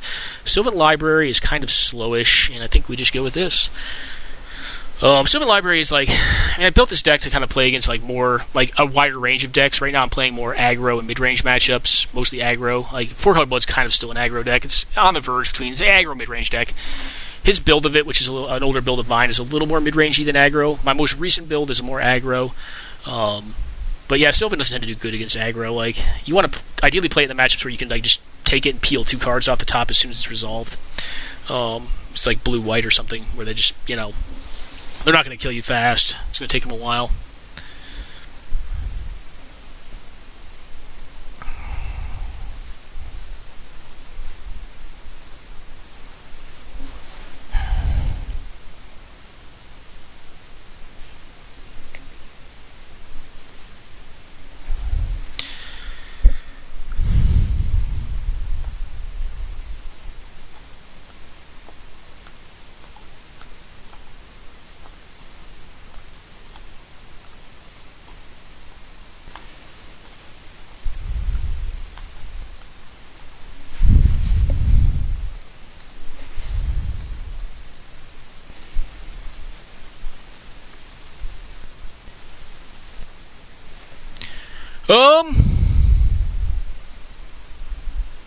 It's got a lot of mountains in hand. 3 to be exact. I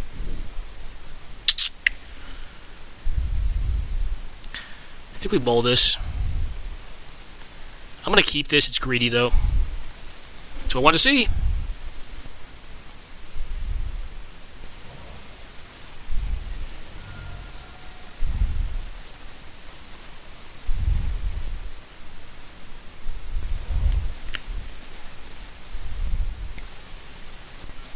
Okay.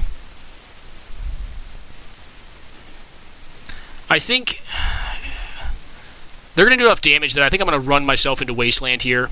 It also limits them to a 2-drop. And the next turn we can put the Secura Tri-Belder down and block some stuff, hopefully. Yeah, they're taking the damage. It's just like, alright, Scavenging Ooze I don't really care about. That's not a big deal. Alright, then another thing.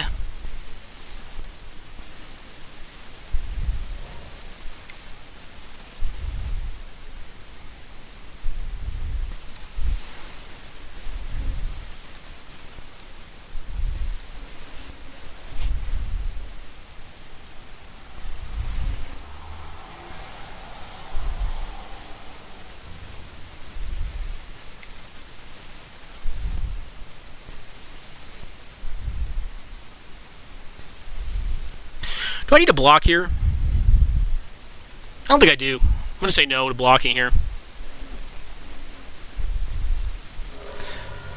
I can still 3 claims, or 3 visits next turn. The only downside is that I guess I can 3 visits and then do this on their next turn. Our Radiant Flames is a big one.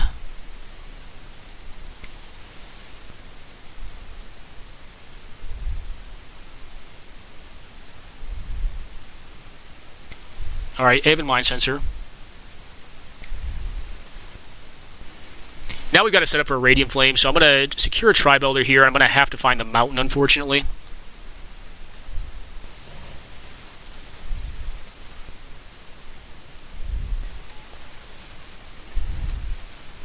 Alright, not the one I wanted to find, but the one I got. So Cinderglade, get in there, you. And a go. And they can make their ooze a 3/3 next turn, but ideally they just play another creature that dies to Radiant Flames. I just blow them the F out. Like, that's a huge blowout. Like, I don't want a Planeswalker to happen here. That's like the worst thing that could happen for me. It feels like it's going to be a Planeswalker. Yeah, Planeswalker. Are they going to pump, or are they just going to make a 1/1? Although the Planeswalker itself is kind of slow. Like, the ideal play is they just make a 1/1. They don't pump right here to try to life me. They're going to pump to try to life me. Okay.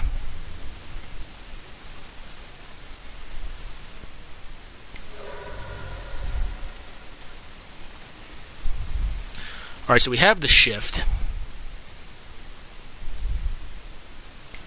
I'm going to brainstorm to find land here. I really need to find some lands. Alright, Valakut needs to go back. And unfortunately, so does a Rampant Growth, but I'll draw it next turn. And then green, blue, red. Radiant Flames, get wrecked.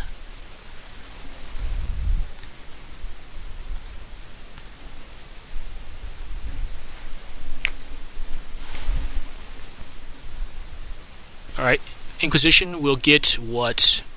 Green Sun Zenith, or is it Charm? Green Sun Zenith is probably the right call here.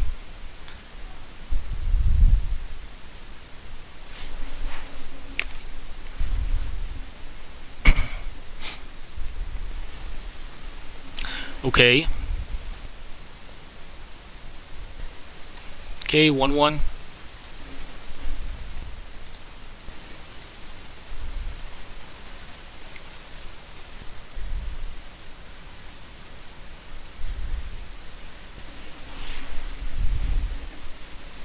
I certainly do not want to draw the Valakut. And I don't have black mana yet, so I probably need to pick that up. Okay.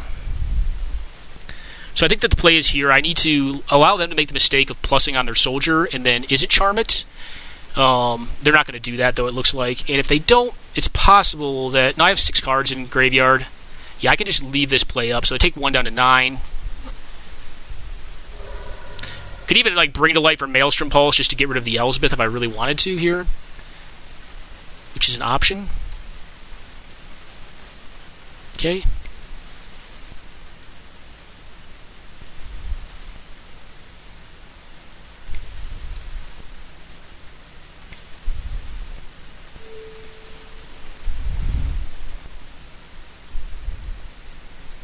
The greedy line is, I go for a treasure cruise and hope to mise a land. But I do anyways, huh?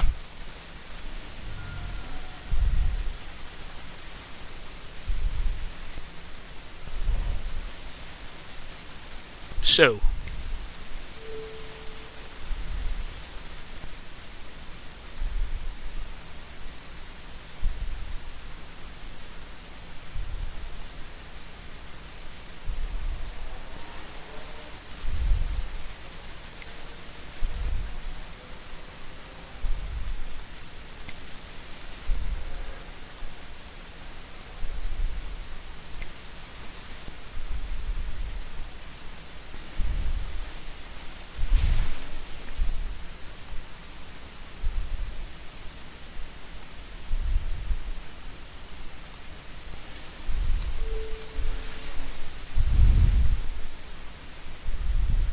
We say go.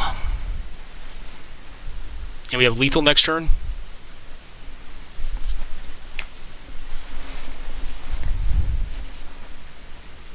Well, this feels like a slaughter.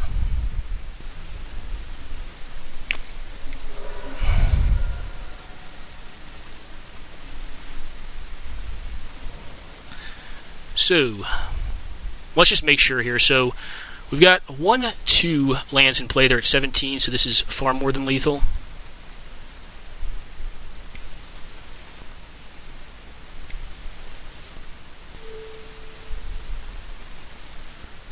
Get rid of one of these, and one of these, I want to say. That way, if I need to opt into a counterspell for something here, which I don't think I'm going to need to, I can not die. But 7 does, that's 18 damage.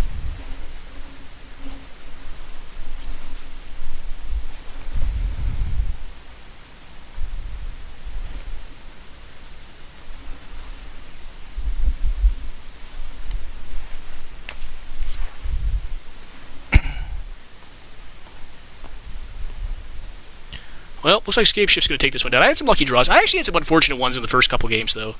This one I've done pretty well for myself. Like, Radiant Flames just, won the game. Like, you know, kill your Mind Sensor, kill 2 your mana, plus your only threat. And they did land an Elspeth, which is a little bit threatening, but, you know, because I was able to TC into a Bring to Light, I could just get rid of it, and they got 2 power on the board, and it's like, alright, dude, like, I can last through a couple attack steps, if I need to.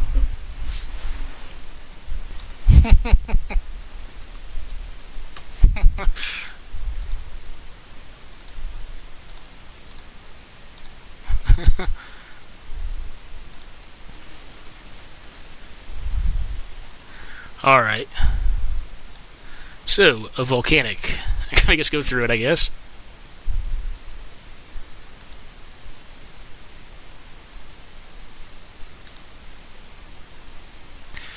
This deck's certainly harder to play than the 4-color blood deck, though. I will give it that. Well, not harder. I mean, like, when it works right, it's really easy. But it's when it works wrong, like when you have to like make a lot of like guesses, like like variance gets you or whatever, you know, like there's a lot of like things that are not per se intuitive. No. And good game, my friend. Down to -1. Unless he can gain life here, but then I could utilize the mana I'm floating to do 2 additional damage to his face. So he'd have to gain more than 3.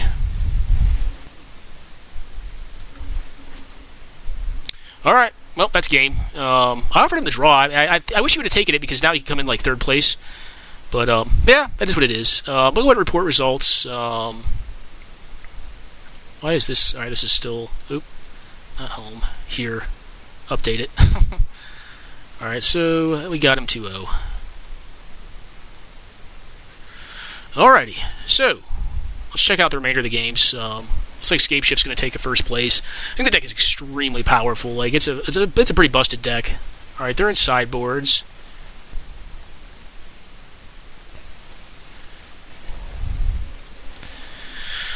Thundermaw, Hellkite. Yeah, I knew he had it. Like that's why I had that one board state. I remember like talking about it. But he's quite dead. Bruno Dogma is not going to make it through this one, I don't think. The Tapper kills it. He can put him to 11 just for the spite hits, the spite smackdown. He can block Mirror Crusader, but it'll just get tapped by Gideon's Lawkeeper here. Gideon's Lawkeeper is like secretly like one of the more busted cards, along with Whipquarter in the White Weenie deck. It's what allows it to beat mid-range, because mid-range should typically beat aggro, but you know, you have Gideon's Lawkeeper, you have the Kithkin thing, I forget that thing's name. Just for the FUs, huh?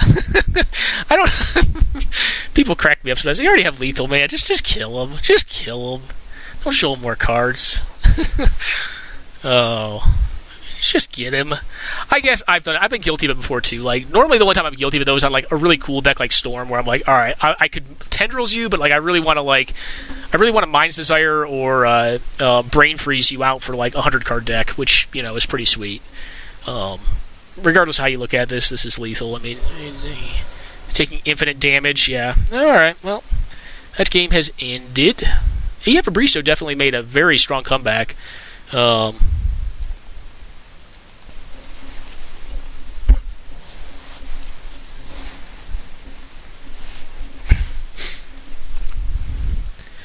The other thing is too, Sognal is, I mean, like, yeah, it makes some pretty decent decks, but like that deck is not a plug and play deck. Like Valakut Scapeshift may look like it in 100 card, but it's not. Like we had to fight. We didn't fight as much variance against him in the 4-color blood matchup. We had just good draws against him, but you know, which is nice. But against the White Weenie decks, like we had some weird draws. I mean, like I don't think we were ever like in like. Actually, the one game, like the very first game we played, we were very close to losing. We had to like top deck to win, and we top decked the Snappy into the Brainstorm, into the Dig, into the win. So, I don't know, man. Like, I don't get how people have a lot of fun playing the White Weenie decks. Like, the Death and Taxes deck I can get behind. I love playing that deck because it has like little cool incremental effects. It gets 2-for-1s. Like, it does cool little stuff. This is just an attack deck. Like, just pure attack decks to me are kind of boring. Like just pure attack decks. Like burn decks are actually more interesting than pure attack decks to me because there's more math involved and a lot more can go wrong because you have less card economy. Like you don't get to keep something on the board that does something every turn. This will certainly trade here. This would be a good trade even. Just kill the Glory Bound. Yeah, no, it's got to block. It's got to do it. Trade up for mana. That's a good play right there. And then a Glory Bound Initiative of his own. Be funny if he played like Swiftfoot Boots plus Deathblade Elite and just did the same thing. Oh, Magic. Magic the Gathering. Well, I guess we're going to continue watching this these two white decks pound into each other. Kind of brooding. It's like, who makes more land drop? Who makes the land drops they need to cast their relevant spells each turn? And who has the most relevant cards? Like, that's it. Like, like that's it. I mean, I guess that's kind of like Magic in a nutshell. But I mean, like when you're using like Ponders and Preordains and Dig Through Times and Treasure Cruises, you know, Draw, Selection, Tutors. Like I feel like you oftentimes can. There's a lot more that can go wrong, you know, and you got to really like think through it. And this is more of a thinking game. This right here is just like two decks pounding on each other. Like, all right, you kill my thing, I play my next thing, I attack you. Do you kill my things? No. Can you block my things? No, you die. You know, it's just.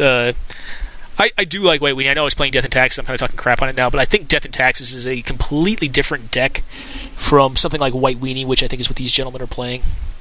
Leon and Skyfisher is a good pickup, excepting if ML Berlin has removal for it. If he does not have removal for it, it should show stop the board as it stands right now. Well, removal or an Anthem. Anthem or removal will probably continue to cement the game for ML in his favor. At 4 mana, he could have almost anything in his deck as castable, like, you know, or 2 of most things. Elspeth would be a good play. This right here is an Anthem, essentially. So unless he plows unless Bandit plows the Precinct Captain, he's going to start getting 1/1 tokens, which is not good. These are soldiers, though, not humans, right? If they're humans, that would be utterly busted. I'm pretty sure it's just soldiers, though. I'm trying to remember if there's anything in the game that actually makes human tokens. Humans are fairly rare. Like, human tokens are fairly rare because there's a lot of busted synergies with humans. So he blocks, and this is not looking good. In a minimum, making his land drop. Still has 5 cards in hand, so it's not over, but like I was saying, I don't think it looks good. Oh! Well, that does change the arithmetic a significant bit. So now, realistically, he doesn't have a good attack. And you can get him for probably 3 to 4 damage because he has another land here. Probably play 2 humans out to pump the Thalia's Lieutenant, which means that he'll still have to block the Precinct Captain, but he can get him for like 3 to 4 damage, putting him down to 13. But he's almost out of cards. So, based on that play, unless he has or he could have what, like a sack effect. Does Blessed Alliance work on defenders, or is it just attackers? Attackers only. So he would need Celestial Flare would work against it. Alright, the Mirroring Crusader is going to pump the Thalia's Lieutenant. But this Stillmoon Cavalier is a big game. He needs to back it up with some flying threats that can get over the top of this ground team and start putting a clock on his opponent. I think, there is credence to attacking here. Because giving him time with the Stillmoon and an untapped step with his mana is pretty bad for you. Yeah, I actually like this play. And I don't know which one he blocks. I mean, you probably block the Thalia's Lieutenant just to make sure that thing doesn't grow out of size. He's going to get another 1-1, but the 1-1's probably worse. Is this Celestial Flare? A White Mane Lion. So you can pump it back, which means he's going to make his humans bigger. That's kind of cool. Let's see if a Celestial Flare, the game just probably ends at that point. White Mane's not bad, though. Alrighty. What's the best draw? Land Cataclysm would probably end the game. What do you even keep under Land Cataclysm? Probably the Precinct Captain, but I don't know how good that is. Alright, well, you gotta start putting down some flyers or some ground pounders. And all of the humans are gonna get too big to block effectively with the Stillmoon. There's a Whip Quarter. That means that the Mirror Crusader and the Precinct Captain are gonna get through, though. So yeah, that attack was actually really good. If he has White Mane, it's an obvious attack, but I think without White Mane, it's still an attack you have to make. Alright, Hall of Triumph. He's just so all in. It's just I attack. I don't know. I know ML loves these style of decks. I'm not trying to knock the guy. I know he loves this style of deck. Just creatures smashing into creatures. But to me, it's this is a piece of Magic. I don't think it's per se the best of Magic, but that is one man's opinion. There's a lot of trouble going on here right now. The Stillmoon is unfortunately outclassed by these larger creatures. It can block and not die, but it doesn't really do anything else. So I think at this point you have to... God, you're dead almost, aren't you? Because I think you have to block the Precinct Captain and not make more 2/2s. And then I guess you chump block maybe one of the soldiers. Now you have to tap the Mirror Crusader on the next turn. So you take 8 plus 3, 11 plus... Oof, yeah, you got to double block. Or you got to block 2 things. There's no way around it. I guess you could block the Mirror Crusader, take 5, 8. Then you're still blocking. Yeah, you're blocking either way you look at it. The Whip Quarter has to block unless he has removal. Blocking with Whip Quarter has to feel god-awful, though. Cataclysm's still an out. Cataclysm would be an out here. Alright, Brave the Elements. That doesn't... Well, I guess it buys you a turn, right? So you can tap the Mirror Crusader on the next turn, but you're still taking 8 here, down to 5. I'm down to 6. So 7. 7 down to 6. Yeah, this is not looking good. Alright, what do you have? Order of Leper, that doesn't do anything in this situation. You need a Swords to Plowshares or something. Yeah, I don't think you can win this.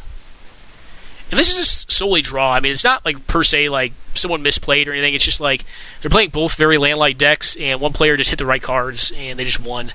Which to me, there's not as much thought into that. I don't think either of these players would have played or could have played differently. They don't attack? But wait. Wait, you just win if you attack, though, right? I don't know what's going on here. Slow rolls are real, I guess. And giving him outs.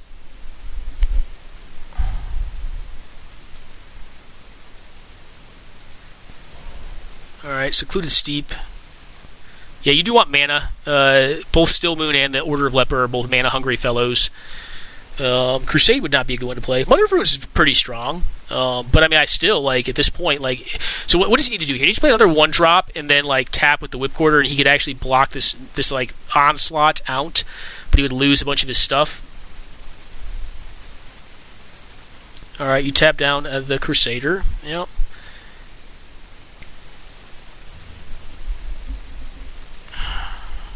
Alright, and now the all-out attack comes.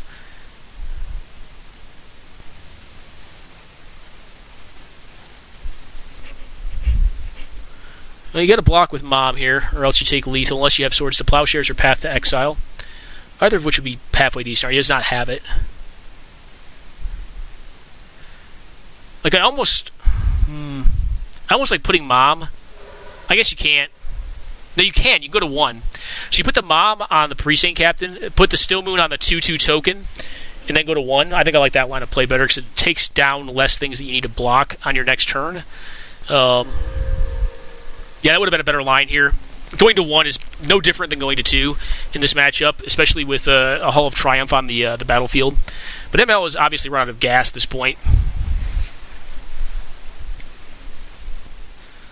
Alright, Veteran Armor. That's a blocker, but I don't think it's enough.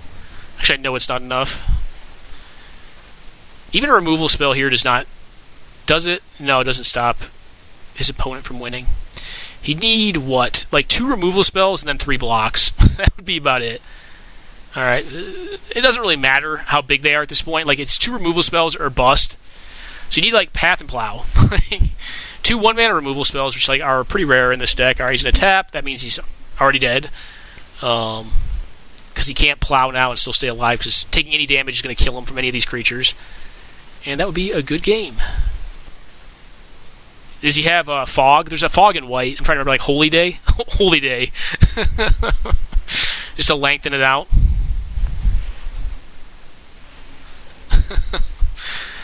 Probably not. Yeah,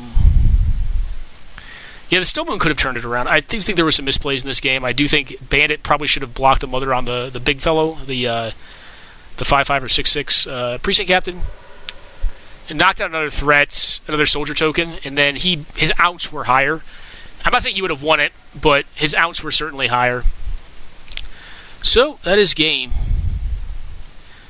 Alright guys, well, I'm going to go ahead and cut it there, and hope you guys enjoyed the 100-card singleton event, the Chainsaw Massacre, with our playthrough of 4-color Scapeshift. Pretty cool deck, cool combo control deck. You get to see it really do its thing, and actually you got to see us play through some adversity with some very bizarre finds off of Fact or Fiction involving Valakut, when we really did not want Valakut in the top 20 cards of our deck. But anyways, pretty cool games, and I hope you guys enjoyed, and take